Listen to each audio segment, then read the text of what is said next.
സാവിത്രി കൃഷ്ണൻകുട്ടിയാണോ മാതാജി? അതെ മാതാജി, അതെ മാതാജി. മാതാജി അറ്റൻഡ് ചെയ്തു. എത്ര മാർക്ക് ഉണ്ടായിരുന്നു? ഹരേ കൃഷ്ണ. ഓം അജ്ഞാനതിമിരാന്തസ്യ ജ്ഞാനാഞ്ജനശലാകയാ ചക്ഷുരുന്മിലിതം യേന തസ്മൈ ശ്രീഗുരവേ നമഃ. ശ്രീചൈതന്യമനോഭീഷ്ടം സ്ഥാപിതം യേന ഭൂതലേ സ്വയം രൂപ കഥാ മഹ്യം ദദാതി സ്വപദാന്തികം. വന്ദേഹം ശ്രീഗുരോ ശ്രീയുതപദകമലം ശ്രീഗുरून् वैष्णवांश्च श्रीरूपं साग्रजातं सहगणा रघुनाथान्वितं तं सजीवम् साद्वैतं सावधूतं परिजनसहितं कृष्णचैतन्यदेवं श्रीराधाकृष्णपादान् सहगणा ललिता श्रीविशाखान्वितांश्च। हे कृष्णा करुणा सिन्धो दीनबन्धो जगत्पते गोपेश गोपिका कान्ता राधा कान्त नमोऽस्तुते। तप्तकाञ्चन गौराङ्गी राधे वृन्दावनेश्वरी वृषभानुसुते देवी प्रणमामि हरिप्रिये। वाञ्छाकल्पतरुभ्यश्च कृपा सिन्धुभ्य एव च पतितानां पावनेभ्यो वैष्णवेभ्यो नमो नमः। नमो विष्णुपादाय कृष्णपृष्ठाय भूतले श्रीमते भक्तिवेदान्त स्वामिन् इति नामिने। नमस्ते सारस्वते देवे गौरवाणी प्रचारिणे निर्विशेष शून्यवादी पाश्चात्यदेशतारिणे। जयो श्रीकृष्ण चैतन्य प्रभु नित्यानन्द श्री अद्वैत गदाधर श्रीवासादि गौरभक्तवृन्द। हरे कृष्णा कृष्ण कृष्ण हरे हरे ഹരേ രാമ രാമ രാമ ഹരേ ഹരേ. ഹരേ കൃഷ്ണ. എല്ലാവർക്കും പ്രണാമം. അപ്പൊ ഇന്ന് നമുക്ക് അധ്യായം 1 തന്നെയാ, പക്ഷെ പാർട്ട് 2 നമുക്ക് ഇന്ന് നോക്കാം. ഇന്നലെ നമ്മൾ എന്താ മനസ്സിലാക്കിയത്?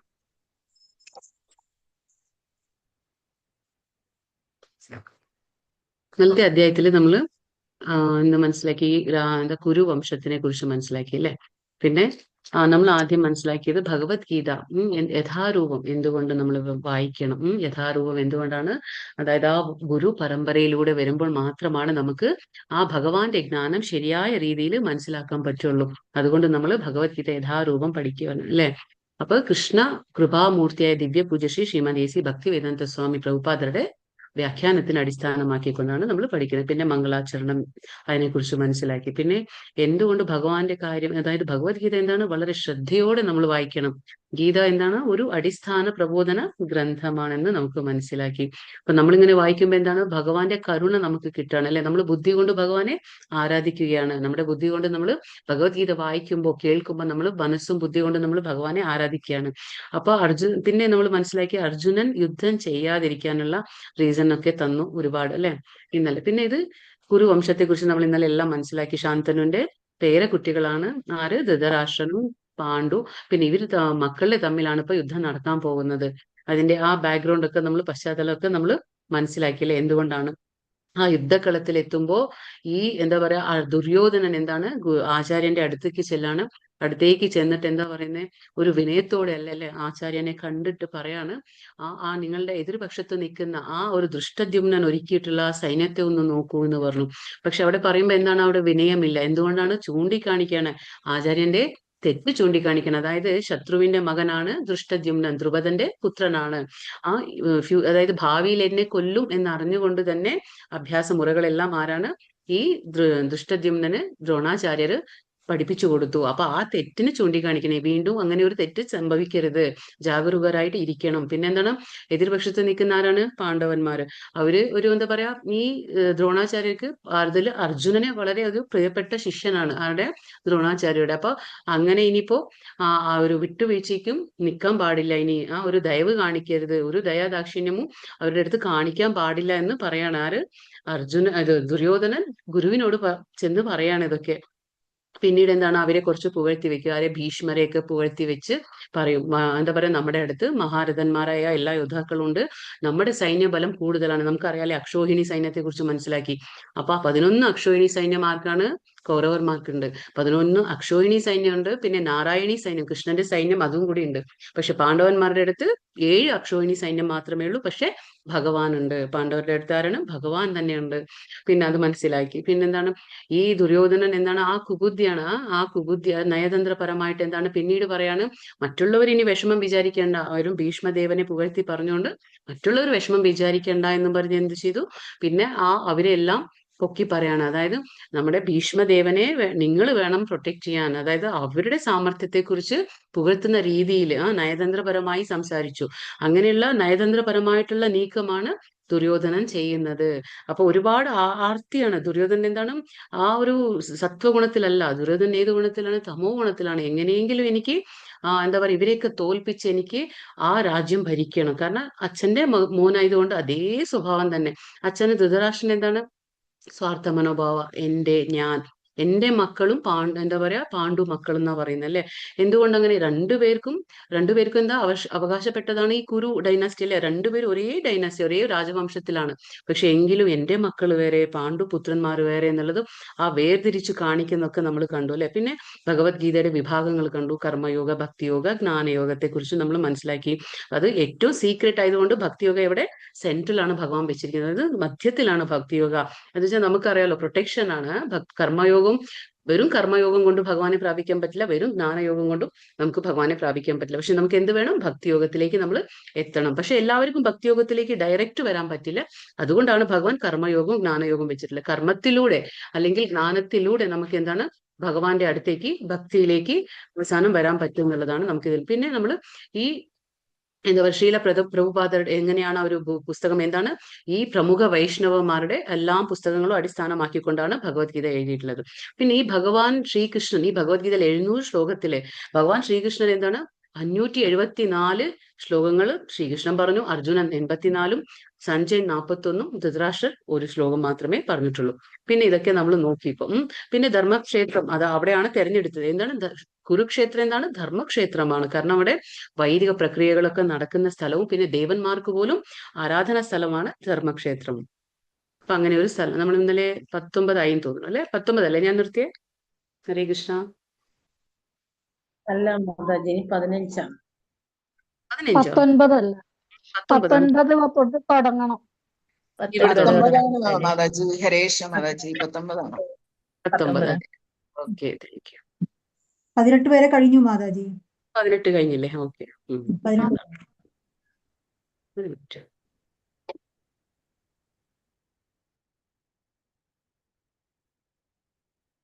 ഒരു മിനിറ്റ്.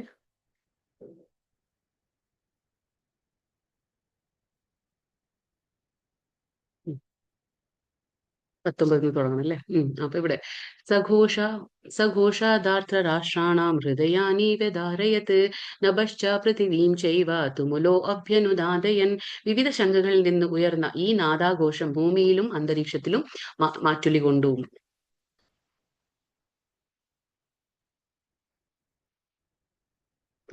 ഭൂമിയിലും അന്തരീക്ഷത്തിലും മാറ്റൊലികൊണ്ടു. ധാർത്തരാഷ്ട്രപുത്രന്മാരുടെ ഹൃദയം പിളർക്കുകയായി. എന്താ പറയുന്നത് ഇവിടെ ഈ ശ്ലോകത്തില്? അതായത് ദുര്യോധന പക്ഷത്തുള്ള ഭീഷ്മാദികൾ ശംഖൂതിയപ്പോൾ പാണ്ഡവരുടെ ഹൃദയം പിളർന്നതായി പറയുന്നില്ല. പക്ഷെ ഇവിടെ ധാർത്തരാഷ്ട്രന്മാരുടെ ഹൃദയങ്ങളെ ശംഖാഘോഷം പിളർന്നു എന്ന് എടുത്തു കാണിക്കുന്നു. ഇത് കൃഷ്ണ ഭഗവാനിൽ പാണ്ഡവർക്കുള്ള വിശ്വാസത്തെയാണ് സൂചിപ്പിക്കുന്നത്. അപ്പൊ നമുക്കിവിടെ എന്തുകൊണ്ട് പാണ്ഡവർക്കൊന്നും സംഭവിച്ചില്ല, അതായത് ഭീഷ്മാദികൾ ശംഖൂതിയപ്പോൾ പാണ്ഡവർക്കൊന്നും തന്നെ സംഭവിച്ചില്ല, അതെന്താണ് കാരണം? അതിനെ കൃഷ്ണ ഭഗവാനിൽ പാണ്ഡവർക്കുള്ള വിശ്വാസത്തെയാണ് അത് സൂചിപ്പിക്കുന്നത്. പക്ഷെ നേരെ മറിച്ച് ദുര്യോധന പക്ഷത്തുള്ളവർക്ക് എന്തായി? ഈ കൃഷ്ണന്റെ എന്താ പറയുക ശംഖ എന്താണ്? പാഞ്ചജന്യം, അർജുനന്റെ ദേവദത്തം. ഈ ദിവ്യ ശംഖുകളൊക്കെ ഊതിയപ്പോ എന്താണ്? അവരുടെ ഹൃദയം പിളർക്കുകയായിരുന്നു എന്ന് പറഞ്ഞു. പക്ഷെ പാണ്ഡവർക്ക് അത് സംഭവിച്ചില്ല. അതാണ് പറയുന്നത്, നമ്മൾ ഏതൊരു മഹാവിപത്തിന്റെ നടുവിലും പരമദിവ്യോത്തമ പുരുഷനിൽ അഭയം തേടിയവർക്ക് പേടിക്കാനില്ല. ഇത് നമുക്കും കൂടി ഒരു പാഠമാണ്. അതായത് നമ്മുടെ ജീവിത പ്രതിസന്ധികളിലും നമ്മൾ ഭഗവാന്റെ ശരണം പ്രാപിക്കുകയാണെങ്കിൽ, ഭഗവാന്റെ എന്താ പറയാ ആ ശരണം പ്രാപിച്ചവർക്ക് എന്താണ്? പേടിക്കാനില്ല. നമ്മൾ നേരത്തെ ലെവൽ 1 മനസ്സിലാക്കിയല്ലേ? ആ ഭഗവാന്റെ ഭക്തന്മാർക്ക് എന്താണ്? ഭഗവാന്റെ അന്തരംഗ ശക്തിയായ ആ ഒരു രാധാറാണിയുടെ ആ പ്രൊട്ടക്ഷൻ ഉണ്ടാവും. നമുക്ക് എന്താണ്? ദൈവീ പ്രകൃതി ആശ്രിതാഹ, അതായത് ഭഗവാന്റെ അന്തരംഗ ശക്തി അവരെ സംരക്ഷിക്കും. അപ്പൊ അതുകൊണ്ട് എന്താണ്? ഏതൊരു മഹാവിപത്തിലും നമ്മൾ എന്താണ്? ഭഗവാനെ, പരമദിവ്യോത്തമ പുരുഷനായ കൃഷ്ണനെ അഭയം തേടണം. അതാണിത് നമുക്ക് മനസ്സിലാക്കാൻ പറ്റുന്നത്. അപ്പോൾ പാണ്ഡവർക്കൊന്നും തന്നെ സംഭവിച്ചില്ല, കാരണം അവര് കൃഷ്ണ ഭഗവാനിൽ ശരണം പ്രാപിച്ച ആൾക്കാരായിരുന്നു. അഥ വ്യവസ്ഥിതാൻ ദൃഷ്ട്വാ ധാർത്തരാഷ്ട്രാൻ കപിധ്വജഃ പ്രവൃത്തെ ശസ്ത്ര സമ്പാതേ ധനുരുദ്യമ്യ പാണ്ഡവഃ ഋഷികേശം തഥാ വാക്യം ഇതമാഹ മഹീപതേ.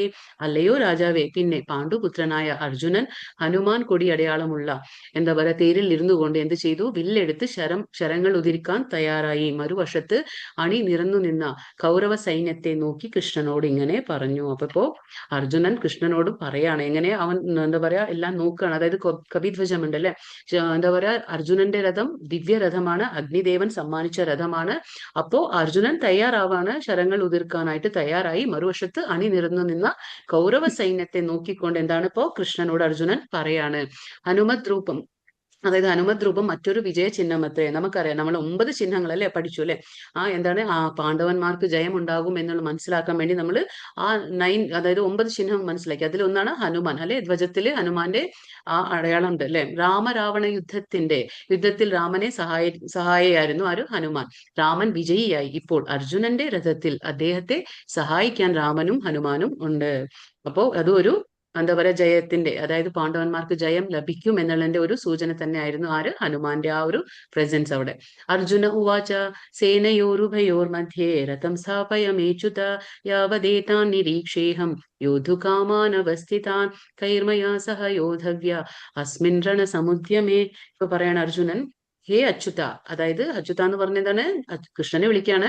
ച്യുതി അഥവാ വീഴ്ച പറ്റാത്തവനെ ഇരു സൈന്യങ്ങൾക്കും മധ്യത്തിലായി എന്റെ തേര് കൊണ്ടു നിർത്തുക.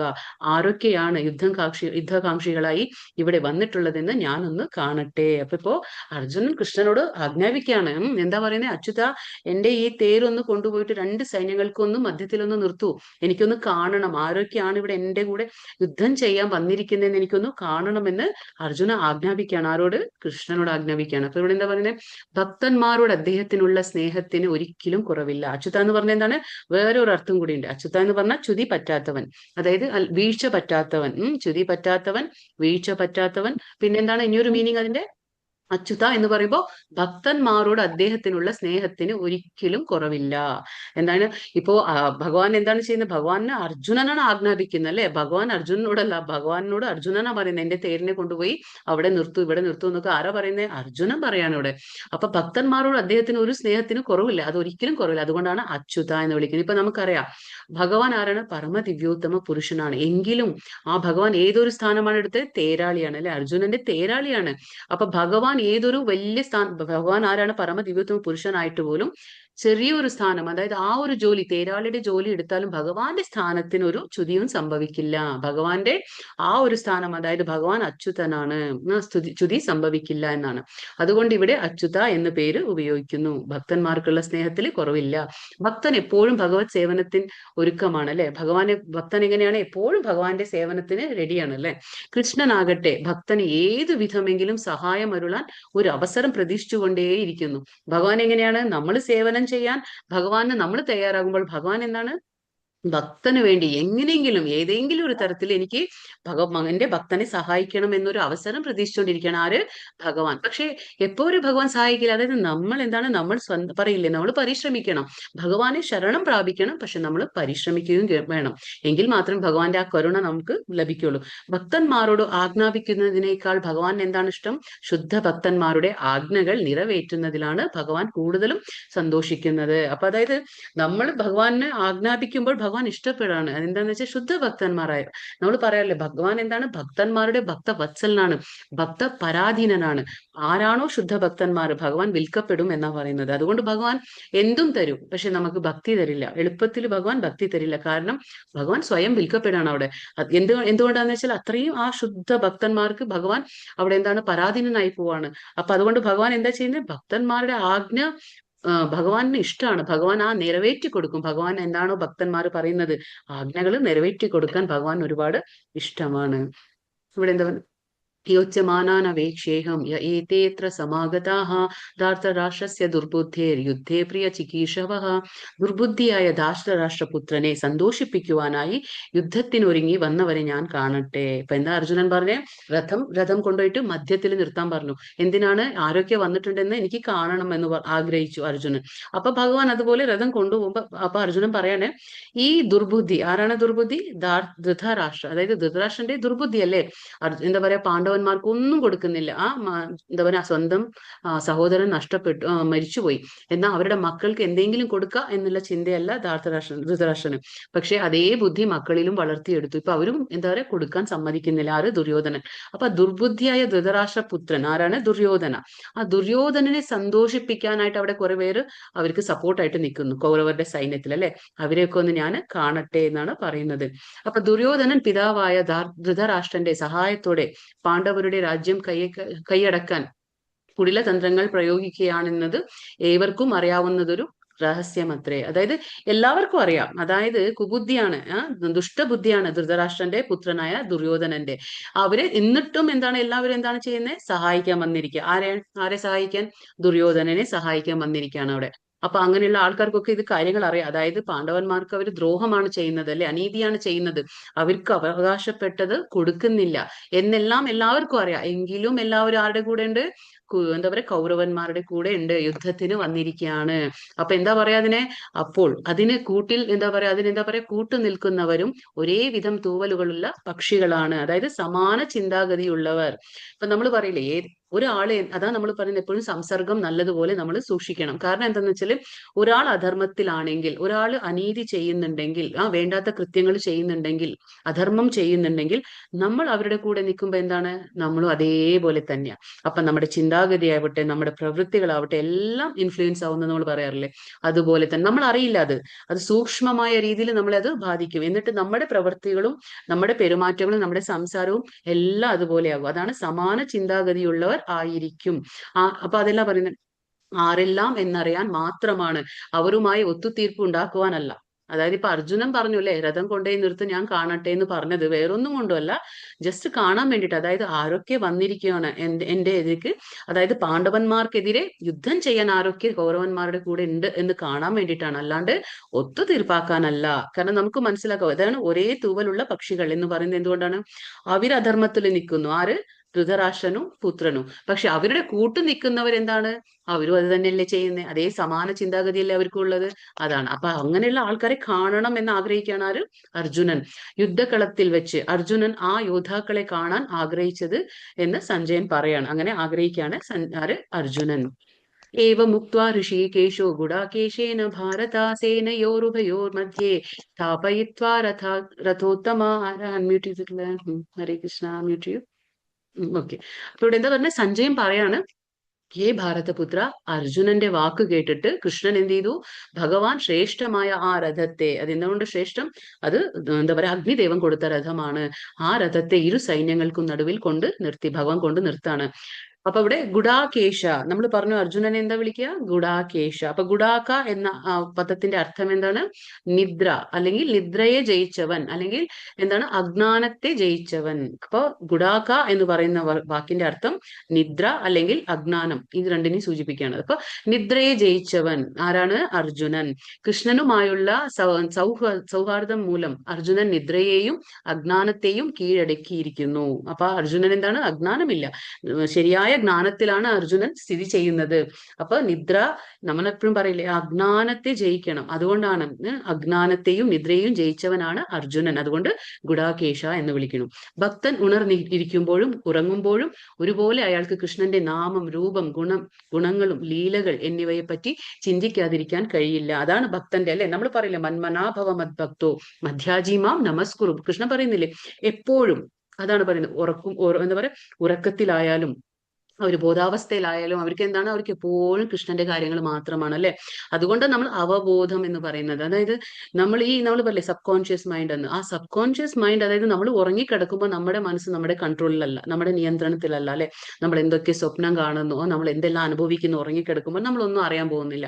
പക്ഷെ നമ്മൾ ഈ കോൺഷ്യസ് സ്റ്റേറ്റ് എന്ന് പറയില്ലേ, നമ്മൾ ഈ ബോധാവസ്ഥയിൽ ഇരിക്കുമ്പോൾ നമ്മൾ എന്ത് ചെയ്യുന്നു, പ്രവർത്തിക്കുന്നു, അതൊക്കെ അത് റിഫ്ലക്ട് ചെയ്യും. അതുകൊണ്ടാണ് പറയുന്നത് ബോധാവസ്ഥയിൽ നമ്മൾ ഇരിക്കുമ്പോൾ, കോൺഷ്യസ് സ്റ്റേറ്റിൽ നമ്മൾ എന്തൊക്കെ ചെയ്യുന്നു അത് നമ്മുടെ സബ് കോൺഷ്യസ് എന്താ പറയാ ഉപബോധാവസ്ഥയിലേക്ക് എത്തും. അപ്പൊ അതുകൊണ്ട് നമ്മൾ വളരെയധികം ശ്രദ്ധിക്കണം. എപ്പോഴും നമ്മൾ ഭഗവാന്റെ കാര്യങ്ങളാണ് കേൾക്കുന്നത്, പ്രവർത്തിക്കുന്നതെങ്കിൽ അപ്പോൾ നമുക്ക് പേടിക്കാനില്ല. അപ്പൊ ഉപബോധാവസ്ഥയിൽ എന്താണ്, ഭഗവാന്റെ കാര്യങ്ങൾ തന്നെ ആയിരിക്കും. അതാ പറയുന്നത്, ഭക്തന് ഉണർന്നിരിക്കുമ്പോഴാവട്ടെ അവൻ ഉറങ്ങുമ്പോഴാവട്ടെ ഒരേപോലെയാണ്, അദ്ദേഹത്തിന് വ്യത്യാസം ഉണ്ടായിരിക്കില്ല. അപ്രകാരം ഒരു കൃഷ്ണഭക്തന് കൃഷ്ണനെ പറ്റി ചിന്തിച്ചുകൊണ്ട് തന്നെ നിദ്രയെയും അജ്ഞാനത്തെയും ജയിക്കാൻ പറ്റും.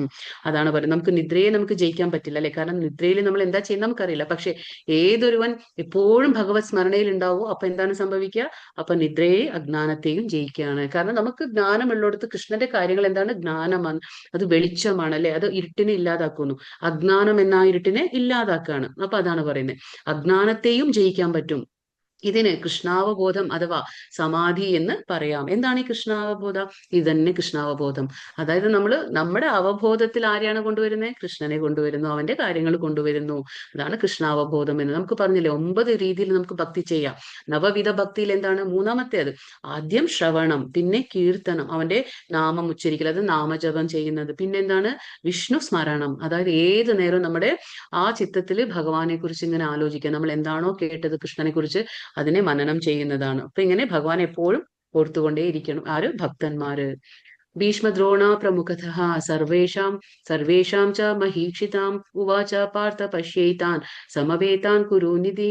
ഭീഷ്മദ്രോണാദികളുടെയും മറ്റു രാജാക്കന്മാരുടെയും മുന്നിൽ വെച്ച് ഭഗവാൻ ഇങ്ങനെ പറഞ്ഞു, പാർത്ഥ, ഇവിടെ ഒത്തുകൂടിയ കുരുവംശജരെ നോക്കൂ. ഭഗവാൻ പറഞ്ഞു കൊടുക്കുകയാണ്. അതായത് ഇവിടെ വന്നിട്ടുള്ള ആ കുരുവംശജരെയെല്ലാം നോക്കൂ എന്ന് ഭഗവാൻ പറഞ്ഞു കൊടുക്കുകയാണ്. അപ്പൊ ഇതില് മിസ്സായി പോയിട്ടുണ്ട്, അത് ഞാൻ പറയാം.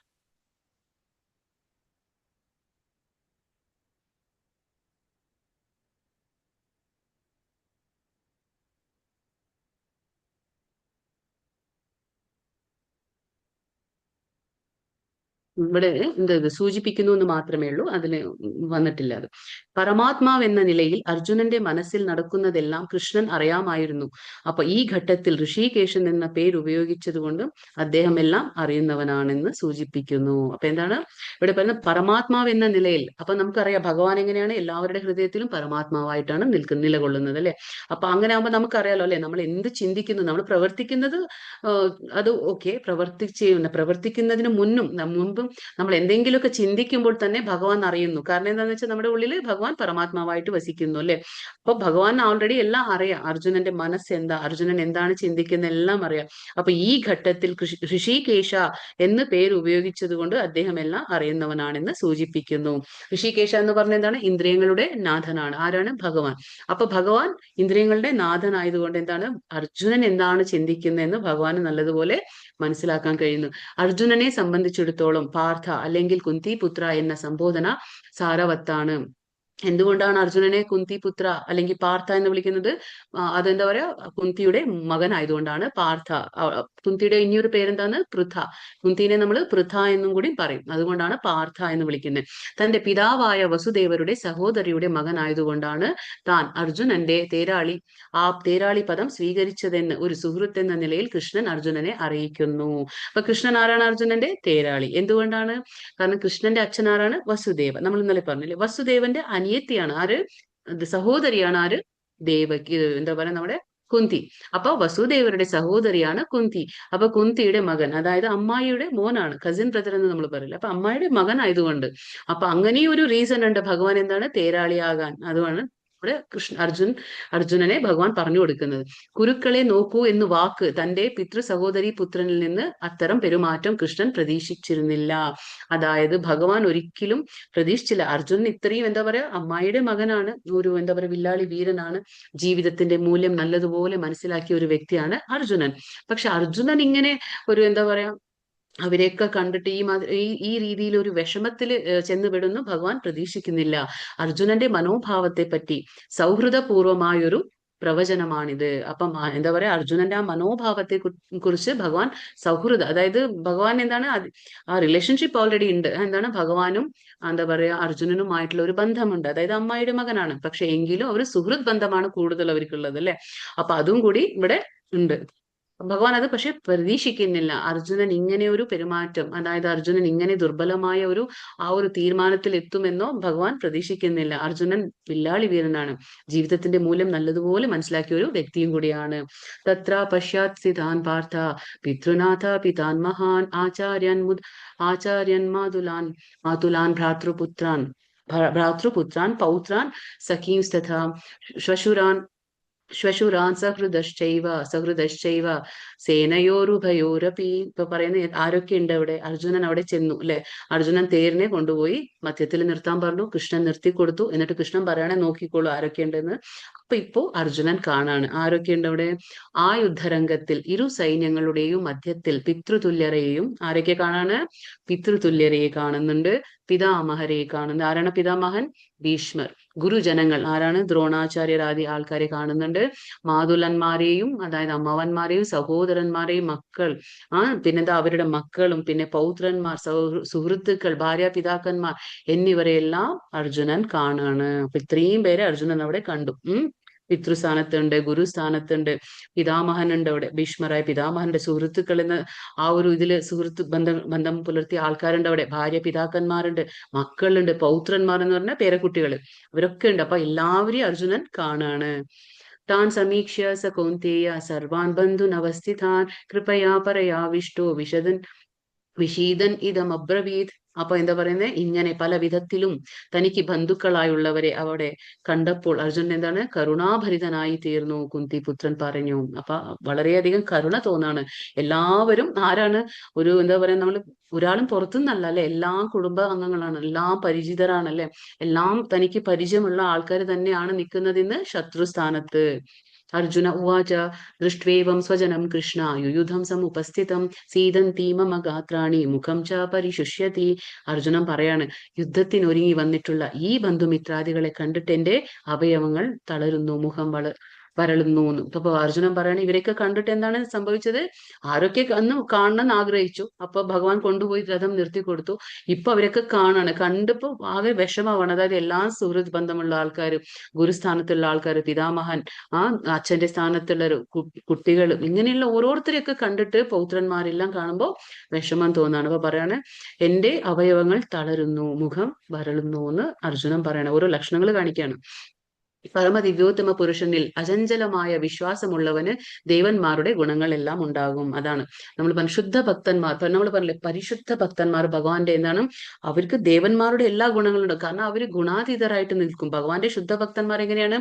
അവർ ഈ ഭൗതിക പ്രകൃതിയിൽ തന്നെ ആയിരിക്കും, പക്ഷെ എങ്കിലും നമ്മൾ പറയില്ലേ, ആ ബ്രഹ്മഭൂത അവസ്ഥയിലായിരിക്കും. അതായത് അവര് ഭൗതികതയിൽ നിന്ന് ആധ്യാത്മികതയിലേക്ക് കയറിയ ആൾക്കാരായിരിക്കും. അപ്പൊ അവർക്ക് എന്താണ്? ദേവന്മാരുടെ ഗുണങ്ങൾ ഉണ്ടായിരിക്കും. എന്നാൽ ഭഗവത് ഭക്തനല്ലാത്ത ഒരാൾക്ക് വില കുറഞ്ഞ ഭൗതിക ഗുണങ്ങൾ മാത്രമേ ഉള്ളൂ. എന്താണ് ഭൗതിക ഗുണം? നമ്മൾ പറഞ്ഞില്ലേ, സത്വ രജസ് തമം. നമ്മൾ പറഞ്ഞില്ലേ, മത്സരം നടന്നുകൊണ്ടിരിക്കും.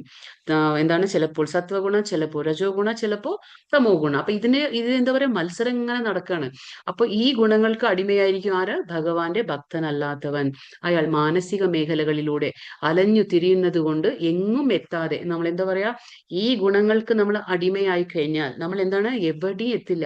എവിടെ എത്താതെ മാനസികമായി നമ്മൾ അലഞ്ഞു തിരിയും. അതായത് പറയുന്നത്, നമുക്ക് മാനസികമായിട്ടൊരു എന്താ പറയുക, സ്ഥിരബുദ്ധി നമുക്ക് ഉണ്ടായിരിക്കില്ല. അപ്പൊ വെട്ടിത്തിളങ്ങുന്ന ഭൗതിക ശക്തിയിൽ ആകൃഷ്ടനായി. നമ്മൾ പറഞ്ഞില്ലേ, ഭഗവാന്റെ ഈ ഭൗതിക ശക്തി എങ്ങനെയുണ്ടെന്ന് വെച്ചാൽ ഒരുപാട് വൈവിധ്യങ്ങളാണ് അല്ലെ. നമ്മളെ ഒരുപാട് ആകർഷിക്കും.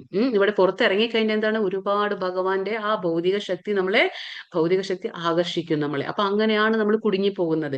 ഈ എന്താ പറയാ, മോഹാവേശം എന്ന് നമ്മൾ പറഞ്ഞില്ലേ. അതുകൊണ്ട് ഭഗവാൻ പറഞ്ഞ മോഹാവേശം, സംസർഗം ഒക്കെ നമ്മൾ ഉപേക്ഷിക്കണമെന്ന്. നമ്മൾ ആകൃഷ്ടരാവാണ്. എന്നിട്ട് എന്താണ്, ആകൃഷ്ടരായി പോകും എന്നതിൽ യാതൊരു സംശയവും. ഭഗവാന്റെ ഭക്തൻ അല്ലെങ്കിൽ അവൻ എന്താണ്? ഈ ഭൗതിക ഗുണങ്ങളുടെ അടിമയാണ്. അതിൽ ഇങ്ങനെ ആകൃഷ്ടനായി അവൻ ജീവിക്കും. നമ്മളിവിടെ കുടുങ്ങി പോവാണ്. വീണ്ടും വീണ്ടും ജനിക്കും മരിക്കും എന്നുള്ളത് ഉറപ്പുള്ള കാര്യമാണ്. അപ്പൊ അനുകമ്പയും സഹതാപവും ആർക്കാണിത്? അത് ഭഗവാന്റെ ഭക്തന്മാർക്കുണ്ടായിരിക്കും. അതൊരു സ്വാഭാവികമായിട്ടുള്ള കാര്യമാണ്.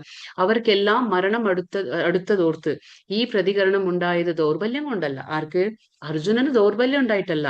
അർജുനൻ വില്ലാളി വീരനാണ്. എല്ലാവരെയും വധിക്കാനുള്ള കഴിവ് അർജുനനുണ്ട്. പക്ഷേ അവരെയൊക്കെ കണ്ടപ്പോ സിമ്പത്തി എന്ന് പറയില്ലേ നമ്മൾ, അനുകമ്പ വരികയാണ്, സഹതാപം തോന്നുകയാണ് അവരോട്.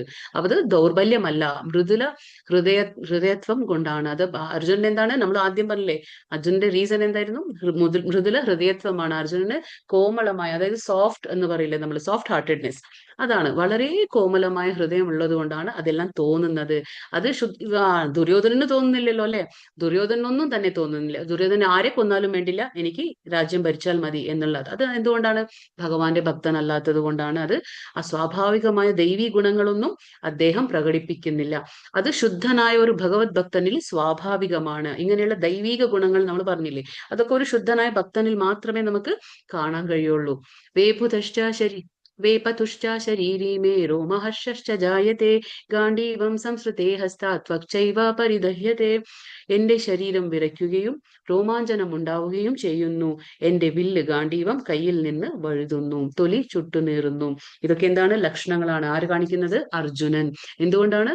അവരെയൊക്കെ കണ്ടിട്ട്, അതായത് എന്നോട് യുദ്ധം ചെയ്യാൻ ആരൊക്കെയാണ് വന്നിട്ടുള്ളതെന്ന് നോക്കണമെന്ന് ആഗ്രഹിച്ചു. എന്നിട്ട് ഇപ്പൊ അവരൊക്കെ കണ്ടു കഴിഞ്ഞപ്പോ എന്താണ് സംഭവിക്കുന്നത്? ശരീരം വിറയ്ക്കുകയാണ്, രോമാഞ്ചനം ഉണ്ടാകുന്നു. രോമാഞ്ചനം ഉണ്ടാകുന്നു. പിന്നെ വില്ല് കയ്യിൽ നിന്നും വഴുതി വീഴുകയാണ്. ഇത് ഗാണ്ഡീവം എത്രയും പവർഫുൾ ആയിട്ടുള്ള ആയുധമാണത്. പക്ഷെ അതുപോലും കയ്യിൽ നിന്ന് വഴുതി വീഴുകയാണ്, തൊലി ചുട്ടുനീറുന്നു. ഇതൊക്കെ എന്താ ലക്ഷണങ്ങൾ അർജുനൻ കാണിക്കുന്നത്? അപ്പൊ എന്താ പറയുന്നത്? ശരീരത്തിന് വിറയും രോമാഞ്ചനവും 2 കാരണങ്ങൾ കൊണ്ട് ഉണ്ടാവും. എന്താണ്? നമ്മുടെ ജീവിതത്തിൽ ഇപ്പൊ നമുക്കൊരു ശരീരത്തിൽ ഈ അർജുനൻ കാണിച്ച ലക്ഷണങ്ങളൊക്കെ എപ്പോഴാണ് സംഭവിക്കുന്നത്? 2 കാരണങ്ങൾ. അതായത് ആദ്യത്തേത് ആധ്യാത്മികമായ ആനന്ദം അനുഭൂതി കൊണ്ട്. നമുക്ക് എപ്പോഴെങ്കിലും ആധ്യാത്മികമായ അനുഭൂതി ഉണ്ടാകുമ്പോൾ, ഭഗവാനായിട്ട് ഇപ്പൊ നമ്മൾ നാമം ജപിക്കുന്നു, ഭഗവാന്റെ കാര്യങ്ങളിൽ ഇങ്ങനെ നമ്മൾ ആലോചിച്ച് നമ്മൾ ഭഗവാന്റെ അത്രയും ശുദ്ധഭക്തനായി തീരുമ്പോൾ എന്താണ്? ആധ്യാത്മികമായ ആനന്ദം അനുഭവിക്കും നമ്മൾ ഓരോരുത്തരും. കാരണം നമ്മളെല്ലാം ഭഗവാന്റെ അംശമാണ്. അപ്പൊ അങ്ങനെ ആനന്ദം അനുഭവിക്കുമ്പോൾ ഈ ലക്ഷണങ്ങളൊക്കെ നമ്മൾ കാണിക്കും. അതായത് രോമാഞ്ചം ഉണ്ടാവുക, ശരീരമാകെ വിറയ്ക്കുക, ഇതൊക്കെ സംഭവിക്കും. അപ്പൊ ഭൗതിക സാഹചര്യങ്ങളിൽ നിന്നും ഉളവാകുന്ന ഭയം കൊണ്ട്. അടുത്തത് എന്താണ്? ഭൗതിക സാഹചര്യങ്ങൾ, നമുക്ക് എന്തെങ്കിലും ഒരു പേടി വരുമ്പോ, നമുക്കറിയാലോ, നമുക്ക് എന്താ പറയാ, ഈ ഭൗതിക പ്രപഞ്ചം എന്താണ്? നമുക്ക് പേടി തരും. ഇത് ജന്മ മൃത്യു ജര വ്യാധി ഇതൊക്കെ ഉണ്ട്. അപ്പൊ നമുക്ക് മരണഭയം ഉണ്ട് ഇവിടെ. ശോക മോഹമായി എന്താ പറയാ, നമ്മൾ പറഞ്ഞില്ലേ മോഹം, ഇതൊക്കെ നമുക്ക് സ്വാഭാവികമാണ്. അപ്പോൾ നമുക്ക് സ്വാഭാവികമായിട്ടുള്ള ആ ഭയമുണ്ട്. പക്ഷെ ഇത് ഭൗതിക സാഹചര്യങ്ങളിൽ ഉണ്ടാകുന്ന ആ ഭയമാണ്. പക്ഷെ ആധ്യാത്മികമായിട്ട് നമുക്ക് ഭഗവാനായിട്ട് അടുക്കുമ്പോൾ അതും ഉണ്ടാകും. ഈ ലക്ഷണങ്ങളൊക്കെ നമുക്ക് അപ്പോഴും കാണിക്കാനുള്ള അവസരം ഉണ്ടായിരിക്കും. പിന്നെ ഗാണ്ഡീവം എന്ന തന്റെ പ്രശസ്തമായ ധനുസ് കയ്യിൽ നിന്നും എന്താ പറയാ ഊർന്നു വീഴുന്നതും ഹൃദയത്തിലെ നീറ്റൽ തൊലിപ്പുറത്ത് അനുഭവപ്പെടുന്നതും അദ്ദേഹത്തിനുണ്ടാകുന്ന അസ്വസ്ഥയുടെ മറ്റു ലക്ഷണങ്ങളാണ്. അർജുനന് ഇതൊക്കെ അസ്വസ്ഥ മൂലമുണ്ടാകുന്ന ലക്ഷണങ്ങളാണ്. അസ്വസ്ഥ എന്തുകൊണ്ടാകുന്നത്? അതായത് അവിടെ ശത്രുസ്ഥാനത്ത് നിൽക്കുന്നവര് പരിചയമില്ലാത്ത ആൾക്കാരല്ല, എല്ലാം പരിചിതരായ ആൾക്കാരാണ്. എന്റെ എന്ന് വിചാരിക്കുന്ന ആൾക്കാർ നമുക്ക് ശത്രുസ്ഥാനത്ത് നിൽക്കുമ്പോൾ നമുക്ക് പോലും അത് അനുഭവപ്പെടും അല്ലെ? നമ്മൾ എത്രയും പറയും നമ്മളെന്ന് വിചാരിക്കുമ്പോൾ ആ ആൾക്കാർ നമുക്കൊരു ദിവസം തിരിഞ്ഞ് ശത്രുവായി തീരുമ്പോൾ നമുക്കുണ്ടാകുന്ന മാനസികാവസ്ഥ അത് തന്നെ ഇപ്പൊ അർജുനനോടെ അനുഭവിച്ചുകൊണ്ടിരിക്കുകയാണ്. അവിടെ അർജുനൻ എന്താണ്? നമ്മളെയൊക്കെ പ്രതിനിധീകരിക്കുകയാണ് അവിടെ ആ യുദ്ധരംഗത്തില്. ഇവയെല്ലാം ജീവിതത്തെ കുറിച്ചുള്ള ഭൗതിക ചിന്താഗതികൾ മൂലം ഉണ്ടാകുന്നതാണ്. അതാണ് പറയുന്നത്. നമുക്ക് ഈ ലക്ഷണങ്ങളൊക്കെ വരും, പക്ഷെ അതെന്താണ്? നമുക്ക് ആധ്യാത്മികമായ ലക്ഷണങ്ങളൊന്നും അല്ല ഇത്. നമുക്ക് എന്താണ്? സാധാരണയായിട്ടുള്ള ഭൗതികമായിട്ടുള്ള ലക്ഷണങ്ങൾ. അതായത് നമുക്ക് ഒരാളോട് അടുപ്പുണ്ടാവും, പക്ഷെ ആ അടുപ്പം ഉണ്ടായിട്ട് നമ്മൾ എന്താ പറയാ, ഒരുപാട് നമ്മൾ അവരെ ഡിപ്പെൻഡ് ചെയ്തിരിക്കും. പക്ഷെ ഏതെങ്കിലും ഒരു അവസരത്തിൽ അവരെന്താണ്? നമ്മുടെ ശത്രുവായി തീരും. അങ്ങനെ നമുക്ക് അവർ ശത്രുവായിട്ട് ആ ശത്രു സ്ഥാനത്ത് നമുക്ക് അവരെ കാണാൻ കഴിയില്ല. അപ്പൊ നമുക്കും സ്വാഭാവികമായിട്ട് ഈ രീതിയിലുള്ള ലക്ഷണങ്ങളൊക്കെ നമുക്കും തോന്നും അല്ലെ? ഇവയെല്ലാം ജീവിതത്തെ കുറിച്ചുള്ള നമുക്ക് ഒരുപാട് അനാവശ്യമായിട്ടുള്ള ആ ചിന്താഗതി, ഭൗതികമായിട്ടുള്ള ചിന്താഗതികൾ കാരണമാണ് ഈ ലക്ഷണങ്ങളൊക്കെ നമുക്ക് ഉണ്ടാകുന്നത്. നച ശക്നോമ്യവസ്ഥാതും ഭ്രമതീവ ച മേ മനഃ നിമിത്താനി ച പശ്യാമി വിപരീതാനി കേശവ. എനിക്കിപ്പോൾ ഉറച്ചു നിൽക്കാൻ കൂടി സാധിക്കുന്നില്ല. ഞാൻ എന്നെ തന്നെ മറന്നുപോകുന്നു, മനസ്സ് ചുറ്റിക്കറങ്ങുന്നു. അല്ലയോ കൃഷ്ണ. കേശവ എന്ന് പറയുമ്പോൾ കേശി എന്ന അസുരനെ വധിച്ചവൻ. ദൗർഭാഗ്യ ലക്ഷണങ്ങൾ ഞാൻ എമ്പാടും കാണുന്നത്. അപ്പൊ ഇതൊക്കെ ആയപ്പോ അർജുനന് ഒരുപാട് ലക്ഷണങ്ങൾ വരുന്നു അല്ലെ. അതായത് എന്താണ്, ശരീരം വിറയ്ക്കുന്നു, ആ തൊലി ചുട്ടുനീറുന്നു, ആ അസ്ത്രം എന്താ പറയുക, ഗാണ്ഡീവം കയ്യിൽ നിന്ന് വഴുതി പോകുന്നു. അപ്പൊ അർജുനന് നിൽക്കാൻ പോലും, പിടിച്ചു നിൽക്കാൻ കഴിയുന്നില്ല. ആ സ്ഥാനത്ത് രഥത്തിൽ നിൽക്കാൻ പറ്റുന്നില്ല. കാരണം വിറയ്ക്കാണ് ശരീരം അല്ലെ, നിൽക്കാൻ പറ്റുന്നില്ല. പിന്നെ എന്നെ തന്നെ മറന്നു പോകുന്നു. നമ്മൾ പറഞ്ഞില്ല, ഇതൊക്കെ ആ കാമ, നമ്മൾ പറഞ്ഞില്ല, ഓരോ നമ്മൾ ആസക്തി, അതായത് ഇവരൊക്കെ എന്റെ ആൾക്കാരാണ്, ഇതെന്റെ മുത്തശ്ശനാണ്, ഇതെന്റെ അച്ഛനാണ്, ഇതെന്റെ ആ ഒരു നമ്മൾ എന്താ പറയുക, ശരീരം കൊണ്ട് തിരിച്ചറിയുമ്പോൾ ഉണ്ടാകുന്ന ആ മാനസികമായിട്ടും ശാരീരികമായിട്ടുള്ള അസ്വസ്ഥതകളാണ്. നമ്മൾ അതുകൊണ്ടാണ് പറഞ്ഞേ, ശരീരം കൊണ്ടല്ല നമ്മൾ തിരിച്ചറിയേണ്ടത് അല്ലെ. നമ്മളെല്ലാം ആത്മാക്കളാണ് അല്ലെ. നമുക്ക് ദൈവം ഓരോ കർമ്മം അനുഷ്ഠിക്കാൻ വേണ്ടിയിട്ട് ഓരോ ശരീരങ്ങൾ തന്നിട്ടേ ഉള്ളൂ, അത്രയേ ഉള്ളൂ. നമ്മുടെ കർമ്മ ബന്ധനങ്ങളുണ്ട്, അതിൽ നിന്ന് നമുക്ക് മോചനം നേടണം, അത്രമാത്രം. പക്ഷെ ഇവിടെ ആ അർജുനൻ ആ ഒരു തലത്തിലല്ല ചിന്തിക്കുന്നത്. ശരീരത്തിന്റെ ആ ഒരു തിരിച്ചറിയലാണ് ഇവിടെ അർജുനൻ ഉണ്ടാകുന്നത്. അപ്പൊ മനസ്സ് ചുറ്റിക്കറങ്ങുന്നു. അല്ലയോ കൃഷ്ണ, കേശവ, എല്ലാം ദൗർഭാഗ്യ ലക്ഷണങ്ങളാണ്. ഈ ദൗർഭാഗ്യ ലക്ഷണങ്ങൾ എന്ന് പറഞ്ഞാൽ നമ്മൾ പറയില്ലേ, ബാഡ് വുമൻ, അതായത് നമ്മൾ എവിടെയെങ്കിലും ഒരു വഴിക്ക് ഇറങ്ങുമ്പോൾ നമുക്ക് തോന്നൂലേ, ഇന്നിപ്പോ ലക്ഷണം ശരിയായില്ല, ഞാൻ തിരിച്ചു വീട്ടിൽ വന്നിരിക്കും, ചിലർ പിന്നെ വെള്ളം കുടിക്കും, അങ്ങനെയൊക്കെ ഉണ്ട് അല്ലെ. നമ്മളൊരു പുറത്തു പോകുമ്പോൾ ലക്ഷണങ്ങൾ നന്നായില്ലെങ്കിൽ നമുക്ക് മനസ്സിന് വിഷമാവും അല്ലെ. ഇന്നിപ്പോ ഞാൻ വിചാരിച്ച കാര്യം നടക്കുമോ എന്തോ, ഇനി ശരിയാവോ എന്തോ. അതാണിപ്പോ അർജുനൻ പറയുന്നത്. എനിക്ക് കാണുന്ന ഈ ലക്ഷണങ്ങളൊക്കെ എന്താണ്, ദൗർഭാഗ്യമായിട്ടാണ് ഞാൻ കാണുന്നത് എന്ന് അർജുനൻ പറയാണ്. ഉറച്ചു നിൽക്കാൻ കൂടി സാധിക്കുന്നില്ല. ആർക്ക്? അർജുനന്. അപ്പൊ വികാര വിക്ഷോഭ. പിന്നെ ആത്മസ്മൃതി, അതായത് ഞാൻ എന്നെ തന്നെ മറന്നു പോകുന്നു. മനോദൗർബല്യം എന്താണ്, അപ്പൊ മനസ്സ് വീക്കാവാണ്. എല്ലാ എതിർപക്ഷത്ത് നിൽക്കുന്നവരൊക്കെ ഇത്രയും വയസ്സിന് മുതിർന്ന ആൾക്കാർ, ആര്? ഭീഷ്മര്, ദ്രോണര്, ആ ഗുരുസ്ഥാനത്ത് നിൽക്കുന്നവരല്ലേ, വിദ്യ പഠിപ്പിച്ച ആൾക്കാരാണ്. അത് എന്താ പറയുക, അഭ്യാസമുറകളെല്ലാം പഠിപ്പിച്ച ആളാണെന്നപ്പോ എതിർപക്ഷത്ത് ശത്രുസ്ഥാനത്ത് നിൽക്കുന്നത്. അപ്പൊ അതൊക്കെ കാണുമ്പോൾ എന്താണ്, ആത്മവിസ്മൃതി. അപ്പൊ മറക്കാണ്, സ്വന്തം സ്ഥാനം മറക്കാണ്. ആര്? അർജുനൻ. പിന്നെ കൃഷ്ണന്റെ ആ ഇച്ഛ അനുസാരം അർജുനൻ തന്റെ യഥാർത്ഥത്തിൽ ഉണ്ടാകേണ്ടതായ സ്വാർത്ഥ താല്പര്യങ്ങളിലുള്ള അജ്ഞതയെ പ്രകടിപ്പിക്കുകയാണ്.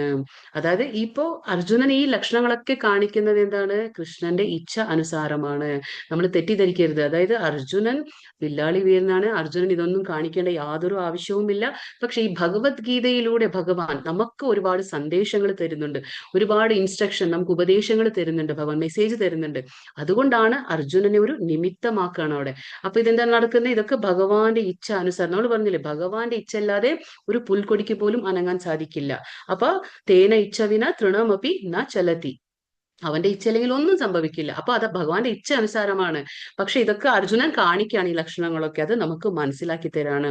അജ്ഞത പ്രകടിപ്പിക്കണേ. അർജുനന് അജ്ഞത ഒന്നുമില്ല, പക്ഷെ അർജുനൻ അജ്ഞത കാണിക്കുകയാണ്. അതൊക്കെ നമ്മളെ ഒരു പ്രതിനിധീകരിക്കുകയാണ്, ആ സ്ഥാനത്ത് നിൽക്കുകയാണ്. ഇപ്പൊ അതാണ് പറയുന്നത്. യഥാർത്ഥമായ സ്വാർത്ഥ താല്പര്യം വിഷ്ണുവിൽ അഥവാ കൃഷ്ണനിലാണ് കൊള്ളുന്നത്. അപ്പൊ നമുക്ക് സ്വാർത്ഥരായിരിക്കണം. എപ്പോഴാണ്? അത് ഭഗവാന്റെ കാര്യത്തിന് വരുമ്പോൾ, അതായത് ഭഗവാന്റെ കാര്യത്തിൽ നമ്മൾ എന്തെങ്കിലും ചെയ്യുമ്പോൾ അവിടെ സ്വാർത്ഥരായിരിക്കണം. അതായത് ഞാൻ എന്റെ ഭഗവാന് വേണ്ടിയിട്ട് എന്നുള്ള ആ ഒരു സ്വാർത്ഥ ചിന്ത നമുക്ക് എപ്പോൾ ഉണ്ടായിരിക്കണം? ഭഗവാന് വേണ്ടി മാത്രം. ബദ്ധനായ ജീവാത്മാവ് ഇത് മറക്കുകയും, നമ്മൾ ഇത് മറക്കണം. നമുക്ക് സ്വാർത്ഥത എവിടെയാ വരിക? എന്റെ കുഞ്ഞ്, എന്റെ അച്ഛൻ, എന്റെ ഭർത്താവ്, എന്റെ വീട്, എന്റെ മക്കള്, ഇതൊക്കെ തന്നെ നമുക്ക് വരുന്നത്. ഇതല്ല വേണ്ടത്. പക്ഷെ നമുക്ക് എന്റെ ഭഗവാന് വേണ്ടി, എന്റെ കൃഷ്ണന് വേണ്ടി, ഇങ്ങനെയുള്ള സ്വാർത്ഥ ചിന്താഗതി എന്താണ്, അത് ഭഗവാനിലേക്ക് എത്തിക്കും. പക്ഷെ നമ്മൾ എന്താണ്? ബദ്ധനായ ജീവാത്മാവ്, അതായത് ഭഗവാന്റെ അംശമാണ്.